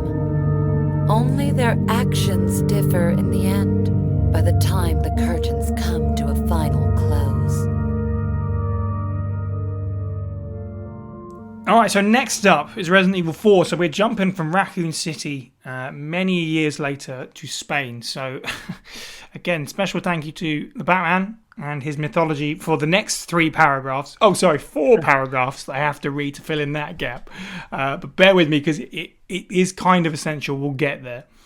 So, with her contract fulfilled for the rival company, Ada left their services to recoup from her injuries. She also learned that Derek Simmons was the one who made the final decision to carry out the sterilization operation which eradicated Raccoon City. Disgusted and concerned with having dealings with someone so dangerous, Ada severed all ties from him and never looked back, much to Simmons' annoyance. She returned to the sinister underworld, and word soon spread of her mission in the city, and the name Ada Wong became legendary amongst those involved in international espionage. In order to progress her secret personal objective, Ada contacted the rival company in 2004 and was initially met with skepticism in response. There was no clear information about her background other than her outstanding abilities in infamous missions. Some were rightfully mistrustful and called for her to be eliminated, but then the company decided to adopt a strategy to draw Ada in. By now, the rival company were embroiled in a power struggle with Wesker, whose influence was becoming too high to ignore. They had no reason to trust Ada, but it would be beneficial to them if she functioned as a watchdog to Wesker. Ada's secret reinstatement was permitted. Egotistical and self-confident, Wesker was planning a takeover of the rival company and appointed and personally chose people as his followers. With Ada, Wesker perceived she had a character he liked and skillfully built an alliance with her to put her under his control. But Wesker was no fool and correctly assumed that his own movements would be handed to the top brass of the organisation through Ada. Her true motivations remained secret, and with everyone so focused on Wesker, she had infiltrated them for the second time to get closer to her own personal objective. It was during a routine mission that Ada intercepted an email from a researcher named Louis Serra, pleading for help and protection. This was how the rival company came to know of the Las Plagas parasite. It was in possession of a cult known as Los Illuminados. The rival company quickly determined the parasite possessed high potential for military application. Louis contacted Ada again and begged her to take him into protective custody. The rival company wanted samples of the parasite, but Wesker also desired them. To halt his relentless ascension to power, the organization's top brass demanded any recovered Plaga sample be returned to them, and then Wesker should be prevented from acquiring it at all costs, and this was Ada's ultimate loyalty test. So she was sent into Spain by the rival company, but also by Wesker at the same time, to kind of work each other. This is where we get deep into the weeds of all these multiple corporations stabbing each other in the back and working against each other. And we have Ada working on the inside yet again. And I think this is almost the beginning of the real mystery of Ada's true purpose, if you like. So Sally came back to play Ada. And we talked about how she represented a through line. And in a way, for me, she does the similar thing. Her character is slightly different, and we'll talk about her personality change. But if you compare her to someone like Leon in RE4 and his RE2 version and how different that is, she, in terms of characters, is kind of the one that's tied to the original story for me in a weird way. Even though she's doing something completely different, she's the recognisable one compared to Leon's sudden character change. How did everyone feel about Ada's portrayal? Any changes that you may or may not have felt? Did you feel like this was the right direction for them when you played Resident Evil 4 for the first time? GT, what was your reaction to RE4's Ada? My relationship with Resident Evil 4 is complicated. To Yes. say the fair. Yeah. It's high, just highs, without going to boring your audience with the details, highs and lows. In many respects. My heart was with Hookman and the Castle versions before it.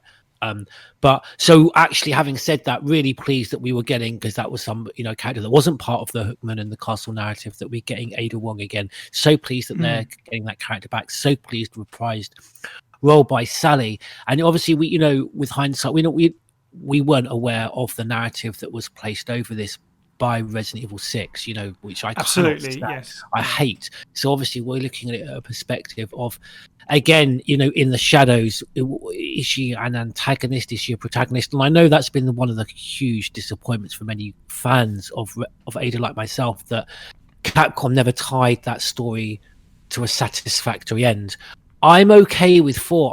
I love it, and I have the patience. I think they should have done it with 6. So I was quite happy for her to continue to have this kind of in the dark, in acting in the shadows. I had no.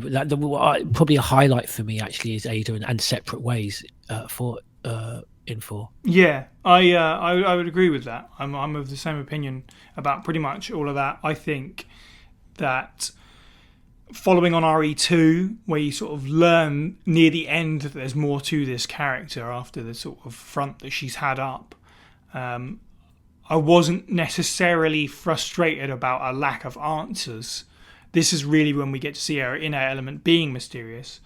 And I remember after the game feeling like, okay, we're going to need some answers about that at some point. They're setting something up. That's cool. Obviously, we'll get to that. And yeah, do you know, for me, I think this might be my favourite Ada of the lot. Steve, how do you feel about RE4 Ada? Base RE4, as in the GameCube version. Originally, it's nice to see you, but why are you here? Mm-hmm. And then the PS2 version of Separate Ways came, and I thought, oh my god, she's the main character. She doesn't even know it. Yeah, yeah.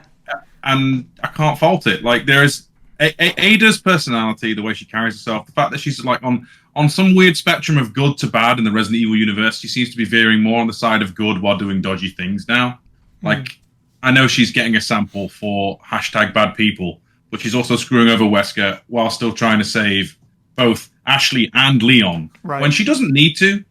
She really doesn't need to. Actually, one of these things when we get to the RE6 chapter is something I want to mention, really. In what apparently is going to be a single-person defense, is there's some kind of chaotic twist. Like, I couldn't have seen RE2, base RE2, or Remake 2 Ada trying to do some of the things she does, which is literally helping people. While she's still, like, she'll happily have a hand-to-hand combat fight with Leon for the sake of it, which seems almost like fun, or, dare I say it, foreplay, with the way that they flirt with each other.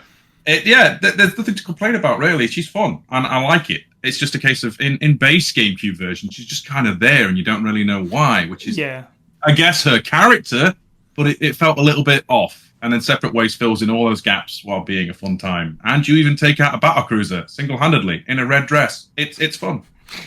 Actually, very important to mention Separate Ways, because you're absolutely right. That's where most of the brilliance really comes from. In fact, it's something that we didn't talk about in our RE4 podcast, and we'll probably get there one day. But yeah, as you say, I literally wrote down the same thing. It lets her be the star, and it might be the crowning moment of her appearances, for me at least, because you almost get the feeling you're starting to understand who she is.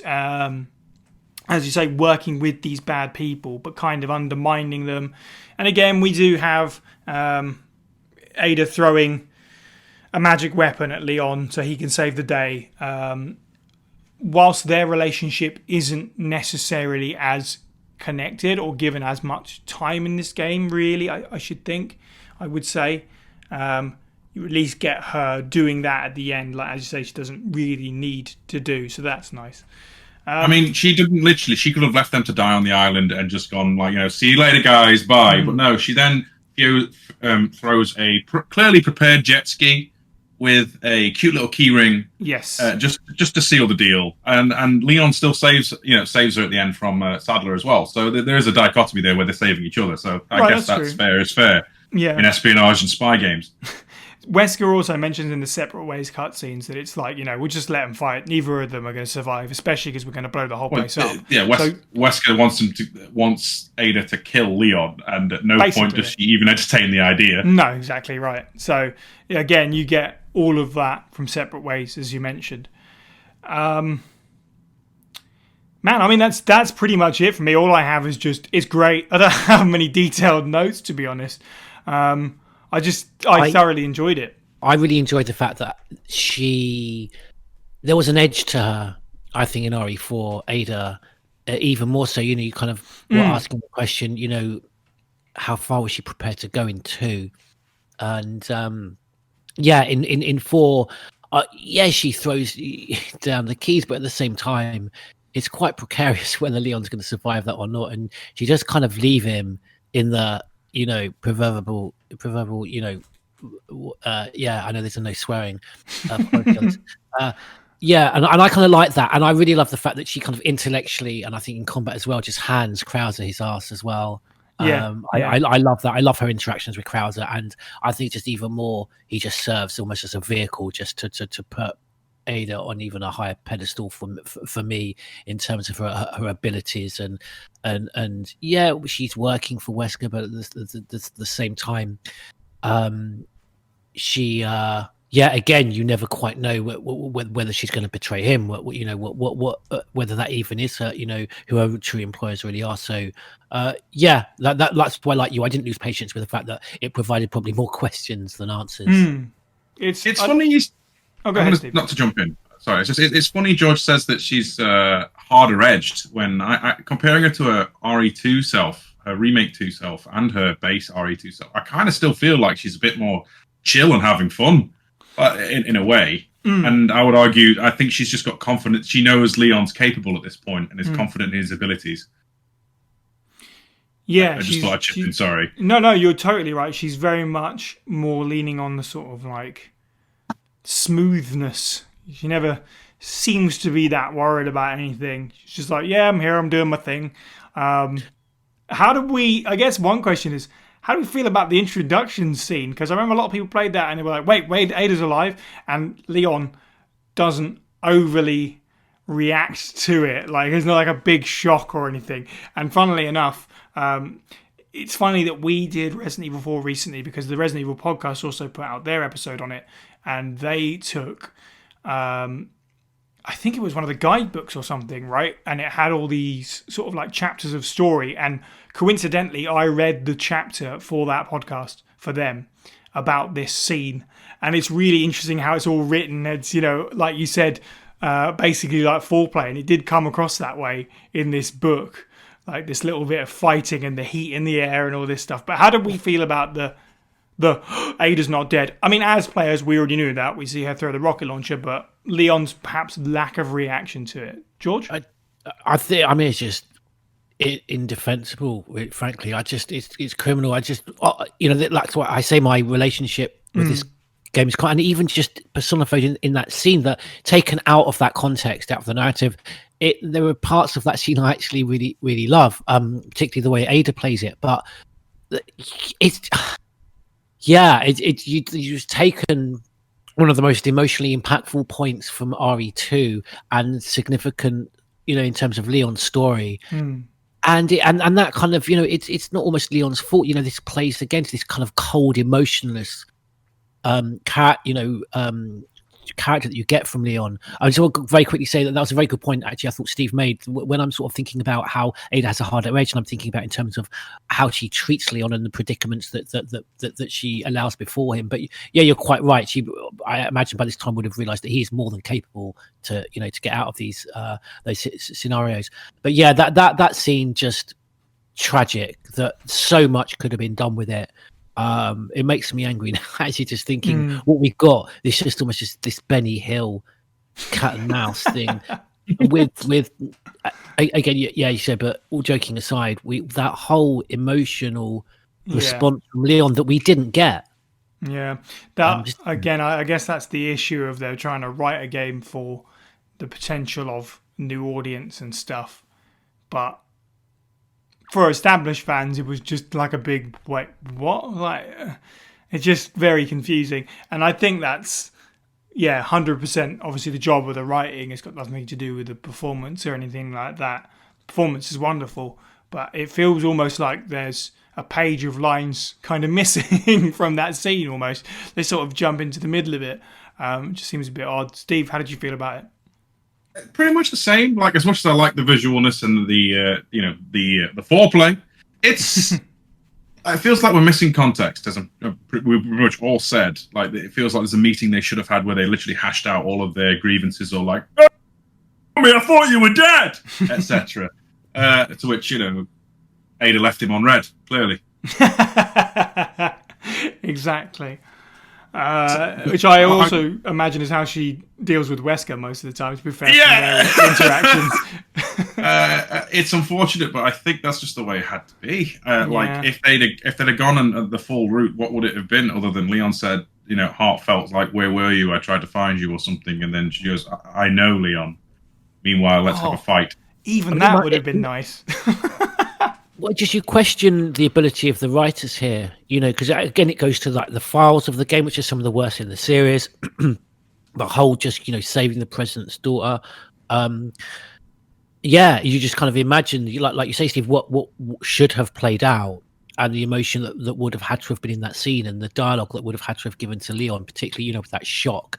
And you just think that where they left themselves at RE2, that emotional level they were at, and now they're just kind of giving off to each other, swapping like Bruce Willis, side one-liners. One-liners. Yeah, it's just it's terrible. It's tragic.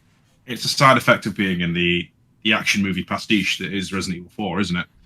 Unfortunately, it's a shame that that's missing, because personally, like, after that bit, when it is sort of like swapping one-liners and flirting, I don't actually mind that, but it is a shame that the emotion weight is missing from that bit, and that goes for other characters as well.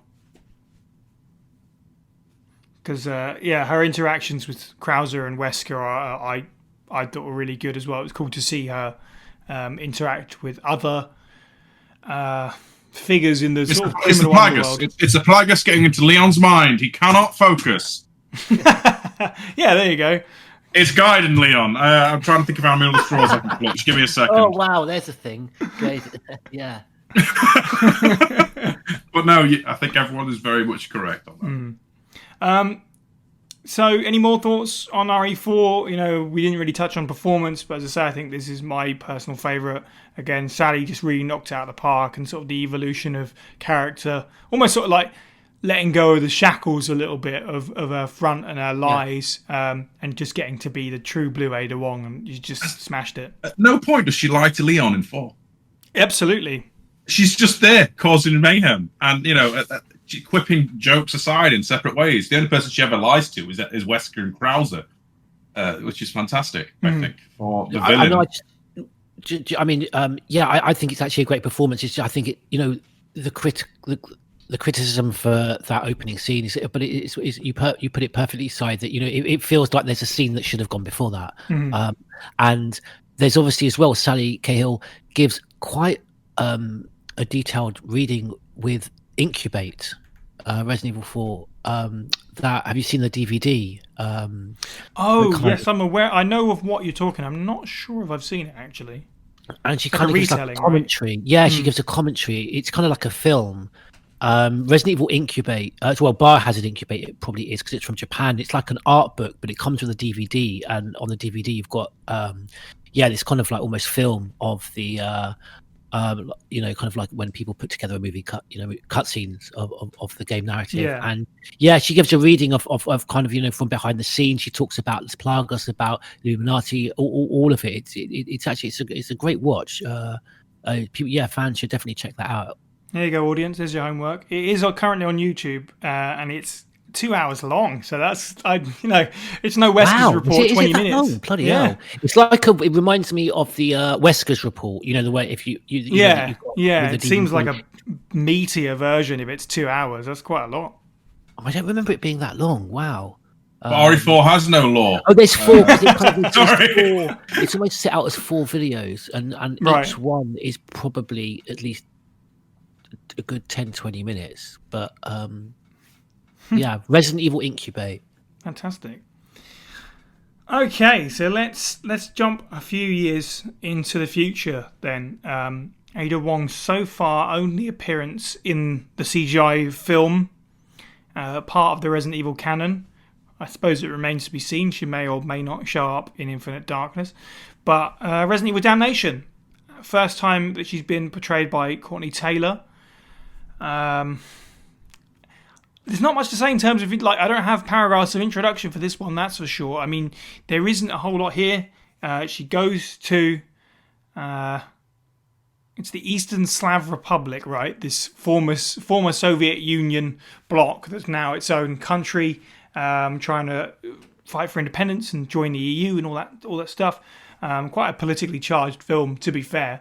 And Ada goes there posing as a member of the BSAA to investigate Plagas and potentially get a sample and stuff like that that's going on there. That's pretty much all they give you. There isn't a whole lot more to it than that. But from the off, when she's introduced, I kind of like that she's posing as the BSAA. I just thought it was kind of funny that she goes from kind of posing that she's working with Wesker to posing as one of the anti-bioterrorism units. I thought that was quite funny. I don't remember what my first reaction to her appearance in this film was, but I can imagine it was pretty much what my reaction was to watching it this week, which was she's kind of barely in it. She doesn't really do a whole lot, to be honest. Steve, do you remember your reaction to Ada's presence in Damnation?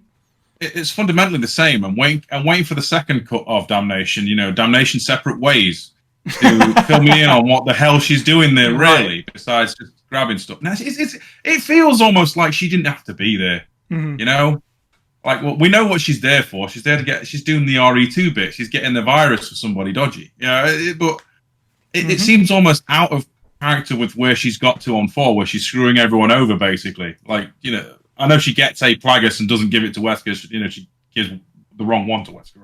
Wesker gets on bloody Krauser.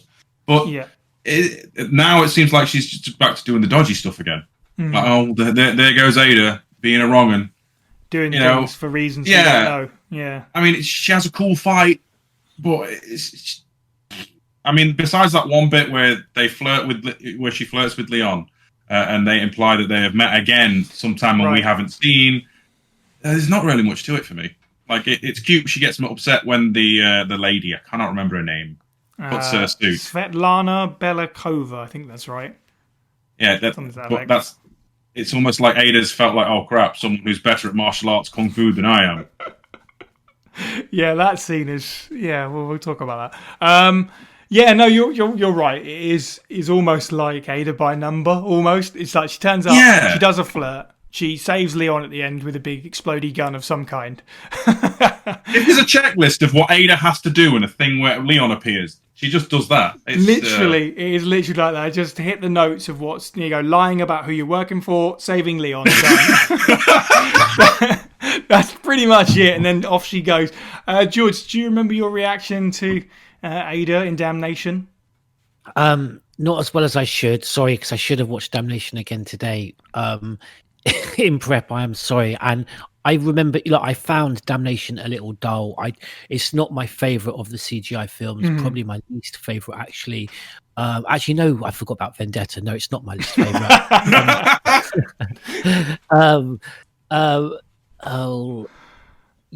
There isn't much from. It's not too much really to say. Her appearance is quite fleeting. We get that thing at the end that I think is quite significant in terms of the Plaga, isn't it?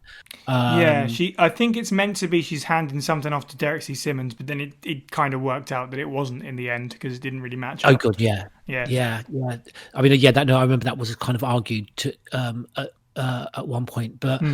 No, like you said, there's not an awful lot to say. Perhaps actually, if she had been in the narrative a bit more, I probably wouldn't have found it as dull. I just found it a bit charmless, a lot of that story, and so I kind of definitely would have loved to have seen more Ada in it. Actually, see her character and her behavior. Obviously, I'm assuming it is the 100% real Ada Wong, right? But this could have easily been Carla, and I wouldn't have really cared. Yeah, that's fair. Yeah. It doesn't feel like it has an impact on the wider canon, for one thing. And it doesn't really feel like it has that much of an impact on the actual story. Okay, so she saves Leon, but you can Deus Ex Machina or anything, and if you want. And she gets to have a hand-to-hand kung fu fight with the president of a country. It's bizarre. Like, that whole scene is so bizarre to me. I like the BSAA and I like the other bit, like you said, the one-liner about when are we gonna carry on that one night, which is really actually quite a nice line, as is sort of inferred earlier, about whether or not their relationship, her and Leon, is genuine. That's kind of what I meant. That actually kind of implies that there is some more going on that we don't even necessarily see. But that's the problem a little bit. Is like, it feels like she's in this because Leon's in it. Like, when you think about all of Leon's appearances, and we'll get to him one day when we do one of those profiles, but pretty much every time Leon's been in anything, with the exception of Vendetta, I can't think of anything else, Ada is also there. So, and that's why I say, Infinite Darkness, she might turn up for all we know. Probably won't get any more answers or anything like that. But it does feel like, it's a Leon thing, so just, there's an Ada, and then they didn't really know what to do with her. 100% is Ada probably going to be in Infinite Darkness just because Leon's there, and that's a shame.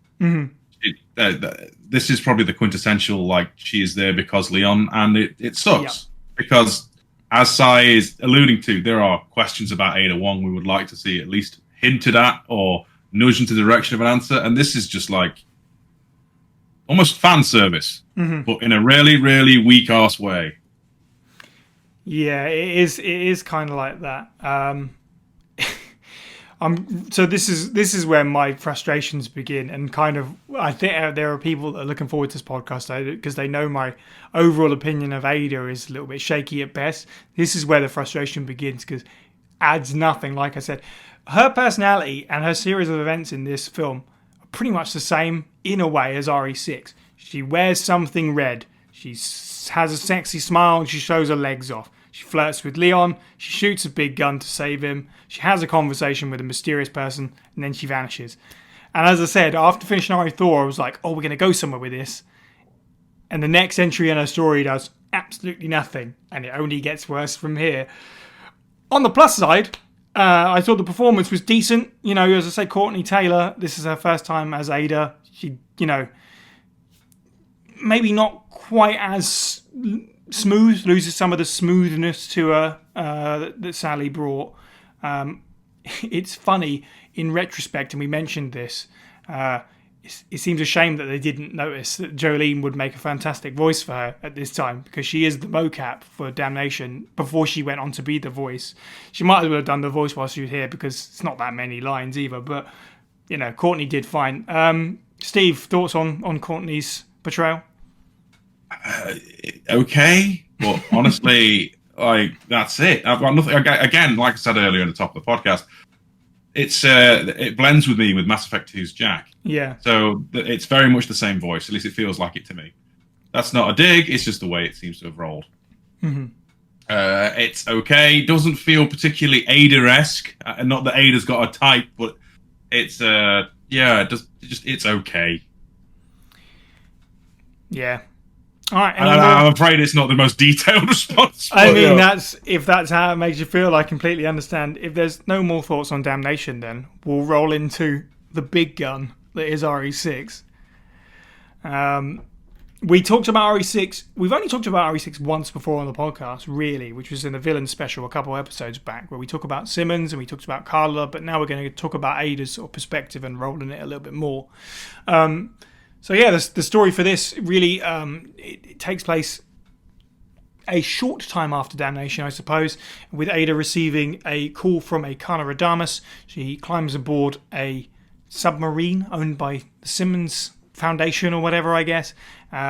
Sees some orders addressed to her that she never took, and then we roll from there into the story of Simmons, which has come up in all of these sort of paragraphs of information I've given you, all this retroactive information that's been added into her backstory. It's an attempt to, I guess, give her more footing in the overall back catalogue. It kind of feels like, well, you know, okay, we're going to give her some more meat on the bone that leads up to this point. GT, let's start with you, because I know you're excited to talk about RE6. What was your reaction to Ada's sort of story in this game?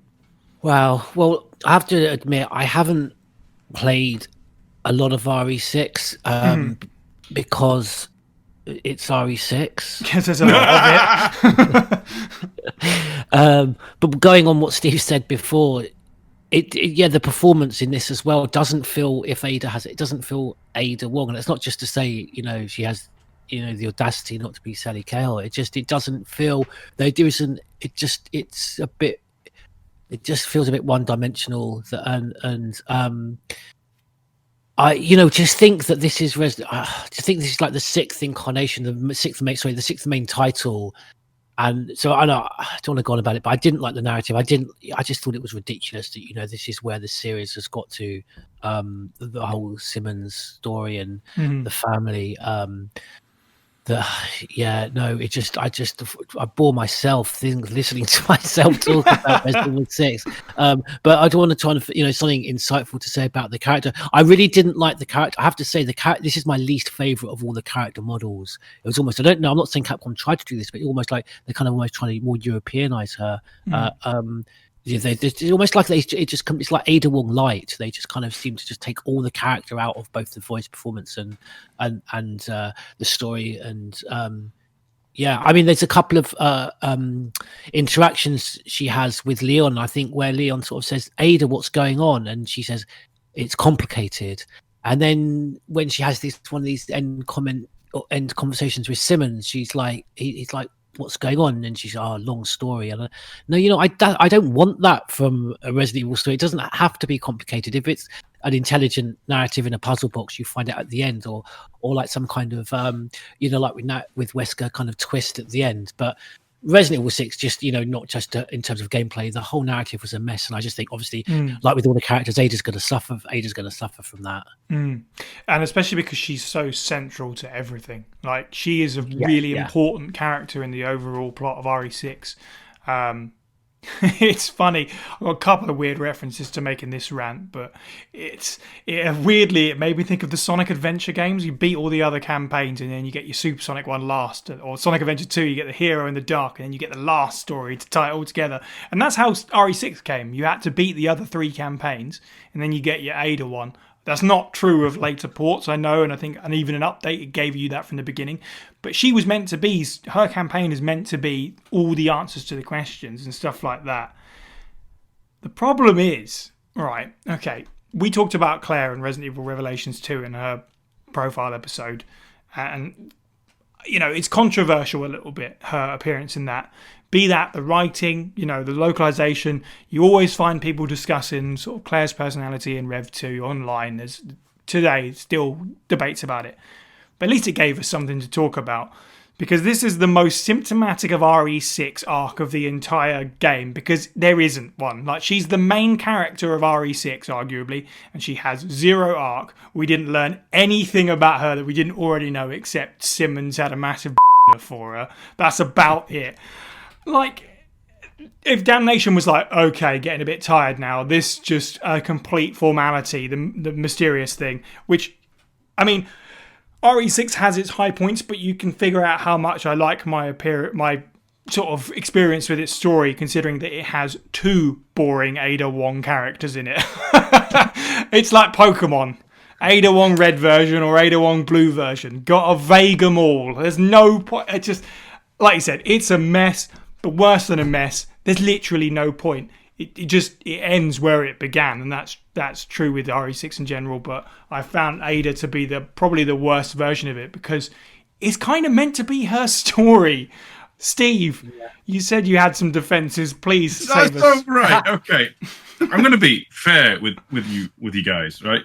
Ada is not perfect in RE6 by any means, but nobody is. Let's be fair. Leon's a complete dolt when it comes to what a zombie is, apparently. Chris has gone through the trauma of losing his team and therefore loses an entire other team over it. Jake and Sherry are perfectly fine. Yes, I'll give you that. Which is actually, that's okay. They're fine. Jake's goes from being a complete git to being actually kind of likable, and then a sequel setup that never happens. Ada, it's weird because she teleports all over the place as a part of the narrative, but that's generally how RE6 rolls. The things that I like that Ada does in this game is the fact that she doesn't actually even need to be here. Not really. All the things she does are mostly inconsequential besides giving Leon a ring, theoretically. Although she literally goes out of her way to save Jake and Sherry from a chainsaw monster that she inadvertently unleashed on them. She didn't need to do that. Then during the instances where she's in a helicopter, she's saving bloody civilians. Ada Wong! The Ada Wong! You're telling me she's going to save people's lives off her own back for the sake of being nice? Yeah, she is, because that's what she feels like doing. And then there's I think one of my favorite moments literally is her closing scene, where after seeing Carla off and all the rest of it, she's beyond sympathy and beyond humanity, and she loses her loses composure and annihilates a lab with an Uzi with a very upset and honestly out of character for what we know of Ada up until this point. She has snapped, and then throws her phone or a little weird cube phone away in disgust, and somehow regains her composure and goes back to it. And there's something about the fact that she completely helps people, loses her mind and goes completely off of what we call the Ada model of how she behaves in the personality. I kind of really enjoy. Doesn't make any sense, but it's nice to see her let loose. If I know it's not what we wanted. It's not like giving us deep answers and explaining what Ada is, but I genuinely don't think we're going to get that. I feel like if we ever do, it's going to be an RE0 situation where the answers we get really, okay. Do you know, I can agree with what you're saying, really, to be fair, because I'll give you this much. This RE6 is nice in the sense that it is Ada doing things that she wants to do. It's not following a job. It's a mystery that she wants to solve herself. Who is this person parading around pretending to be me and stuff like that? That's nice. That's different.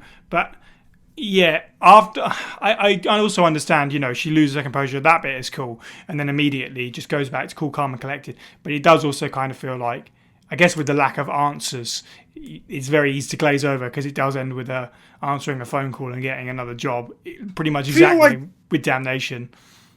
This is the dichotomy, isn't it? That people will forever crave answers, but I just don't think we're going to get them. She is the mysterious operator who goes from thing to thing, and in this particular case, it involved her, and she was almost invited in, and therefore she could just let loose. Yeah, I think time and time again, Capcom have failed to kind of make the brave decisions. Tying Chris's story to an end in 5, finding a suitable narrative to tie, or at least not tie to an end. Actually, maybe even almost like the beginning. The fact that we can actually find out answers about, but that would be good, tie it to an end when we do find out the answers. With Ada in 6, and those are good themes, aren't they? Like you mentioned, Steve, letting Ada loose, and also saying about, her, almost seeing a bit of a vulnerable side in the sense that she, isn't quite. Suddenly she's maybe not the one pulling the strings, the puppeteer, and trying to find out exactly what's going on. But then it's just done in this ridiculously like soap opera kind of insane story. I would hope. No, I've got optimism. I would hope that we're definitely going to see her again. I mean, I think they're tying Mia and Ethan's story to an end with 8 and possibly 9. So if not, maybe in a well, obviously we're going to get the remake of 4, aren't we? So that's going to be fascinating. I'm pretty confident that they're going to have Nick and Jolene back for those roles, yeah, that's going to be interesting, isn't it? How they're going to play Ada. I think hopefully they'll kind of take what they did well in 2, with the emotional scenes between those two. I think they acted really well. Hopefully we'll get that. Maybe we'll get a more nuanced Ada, but obviously they're not going to divert from the narrative, so we're not going to find out any answers that we didn't. Yeah, for sure. Yeah, no, I think that you're almost certainly right. The thing about the remakes is characterization was just pretty wonderful across the board, and character interaction. So I think you're going to see some interesting stuff in that. In terms of the future, I don't know, it feels odd like to think of her now as part of the main series because 7 and Village are so different. Chris is the only returning character we've seen in those games at all so far. It's going to happen, obviously. It's odd to picture it. Almost maybe kind of wonder if we get a Revelations 3. Is that the time? Are we going to maybe have... Now we've had her as a major playable character in 6. Are we going to pick that one back up again? It's called Revelations. Usually there's not a whole lot of revelations in them. Not to establish questions anyway. But maybe that would be the perfect opportunity to do it. I don't know. The problem is, and it's very easy for me to agree and say, I don't think there is an answer. I'm fairly certain they don't know the answer yet. And they're reticent to give you one. The only problem with these characters that you are letting exist in a timeline with dates is they're all getting older. Are we going to have 80-year-old Chris Redfield without a single grey hair? I don't think so. So they're going to be forced to do things with these characters before too long. They're going to have to come up with endings and answers for some of them.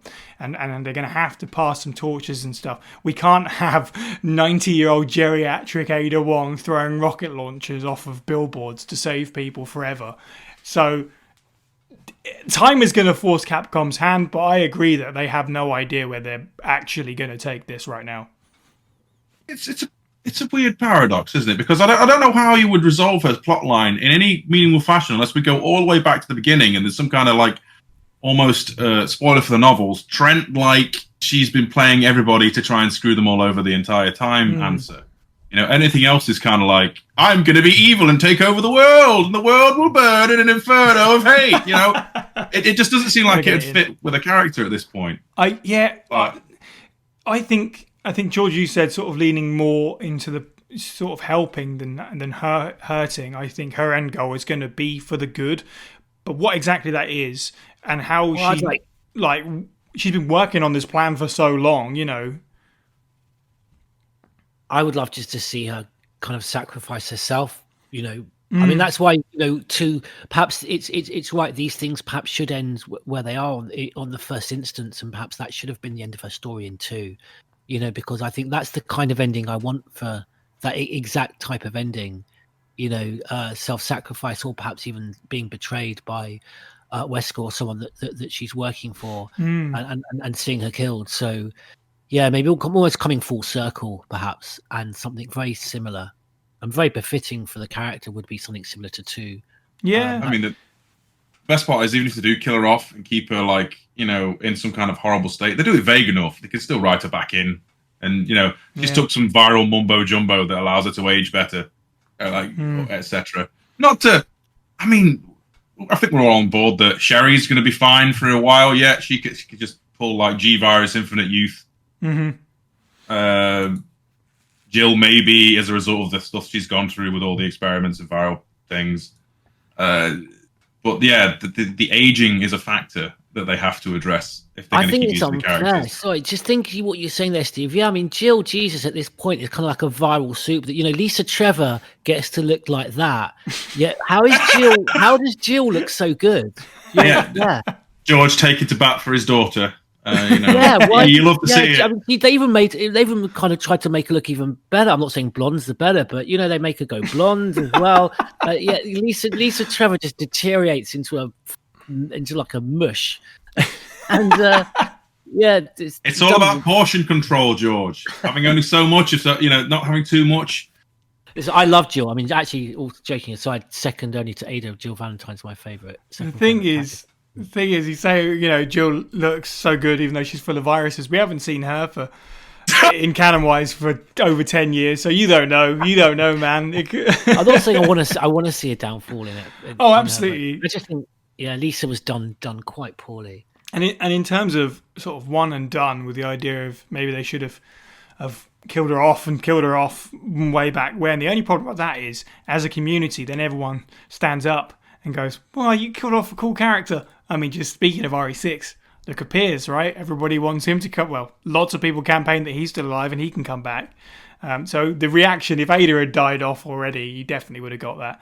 That being said, I think realistically, thinking about it now, I almost wonder if she's going to die before we get her answers and you get your moment of Leon being mopey about it and we never even knew what her end goal was, and that's how they leave it, nice and easy. Don't have to come up with an answer. If you say about whether she could have an appearance in Revelations 3, but you made that point before that I hadn't realised. You're right, that kind of she always seems to come with Leon, and it's interesting whether would Capcom dare put her into a game without Leon, because I can't see Leon in the Revelations. I can see Ada, but then again, how are they going to try her narrative back to an end without an appearance from Leon? Just to top of the show, I mentioned Umbrella Chronicles. That may be the one time we've seen Ada without a Leon. That's true. Yeah. I mean, technically appears in one Shinkiro artwork, but we're going to glaze over that for the sake of the statement I'm making. All right, I've got one for you. According to the wiki, she's in Project X Zone. Is Leon in? Yeah. I don't think that counts. So is Bruce. Yeah, true. And there's also the audio drama, because you were thinking that's true. Is she killed in the sort of? Is it the little orphan ship? No, what is it? Oh, I can't think. There's something spy, isn't it? Yeah, the spy Ada Wong or something, and it takes something place like that, yeah. in somewhere. Current news. Leading multiplayer game Teppen. Ada is a playable character in that. Leon is not. Ergo. Oh. You found the one game. She's the main focus of the narrative in that game, as it turns out. Someone can correct me if I'm wrong, but I think Hunk kills her in the audio drama. Yeah, that sounds familiar, in a French village somewhere. We need the Batman. And thank you to the Batman. I was so nervous about coming on this podcast about all the facts and lore I'd have to remember about Ada in these installments that I'm not so familiar with. But then you were reading them out as kind of intro size. So I was like, oh, phew. It's all, I don't have to. Yeah, don't worry, it's much a reminder for me as it is for anyone else. So, all right. So let's tie that with one last question about Ada, and I know we've pretty much given our answers anyway, but just to have it on record, that your favourite Ada Wong appearance / performance. I mean, I think we're all in agreement. Sally is our favourite Ada voice actor. But as I said, RE4 for me is my favourite Ada. It just teeters almost on the beginning of the sort of frustration of not knowing the answers, but at least at this point it was just kind of fun. And now it, like I say, it's just not. But for RE4 Ada is fun. It's great evolution from RE2.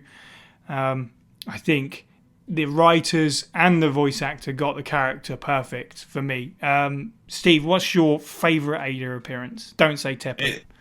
Actually, I need to know who's voicing Ada and Teppen to really have an opinion. I think. No, honestly, it literally is probably going to be a bit predictable, but yes, it is Sally, and it depends on day of the week, but normally it's 4.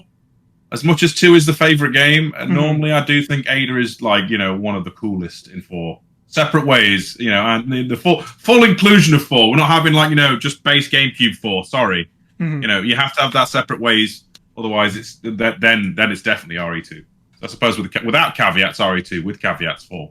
Love it. GT, favourite Ada appearance?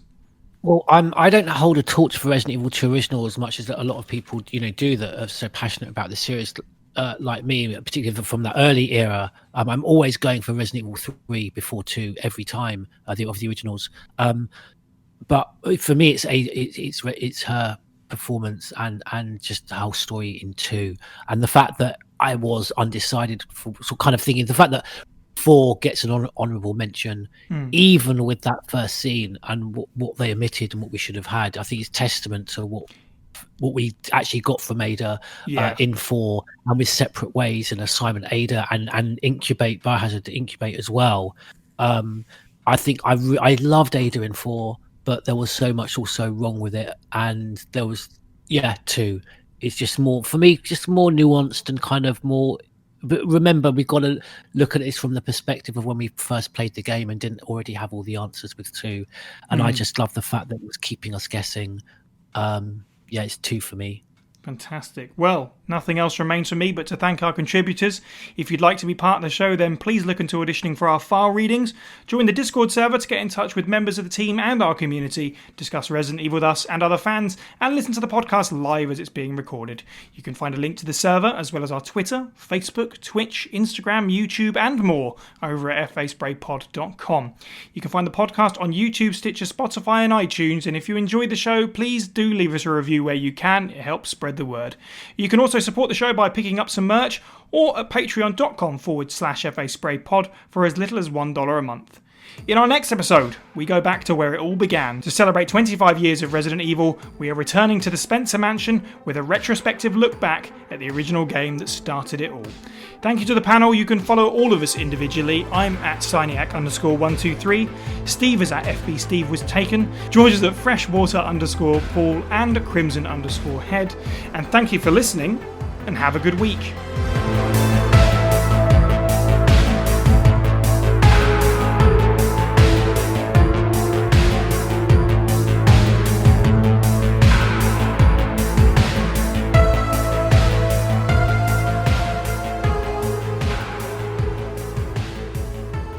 It was almost like a personification of just how unsubtle, for me, so much of the remake was. That you've got this fantastic kind of nuanced. Oh, sorry, do you? Wouldn't be a GT appearance without church bells. It's the fine. Bells, Look, listen, if the Resident Evil podcast, people have to put up with this as well. Yeah, that's fine. We know what it comes with the part and parcel. When I moved here, I couldn't. Excuse me. I couldn't believe that they would go off like all the. I lived so close to this thing that went off all the time, every hour, and it goes off at 4, 5, 6 a.m. in the morning. That's crazy. Anyway, I mean, I'm literally across the road from a church, but it's Sunday mornings or whatever, and that's about it. This is on the hour, every hour for 12 times at midnight, and then once at 1 a.m. As obviously that's how you guys know how a clock works. Anyway, what was I saying about? Inspector Gadget.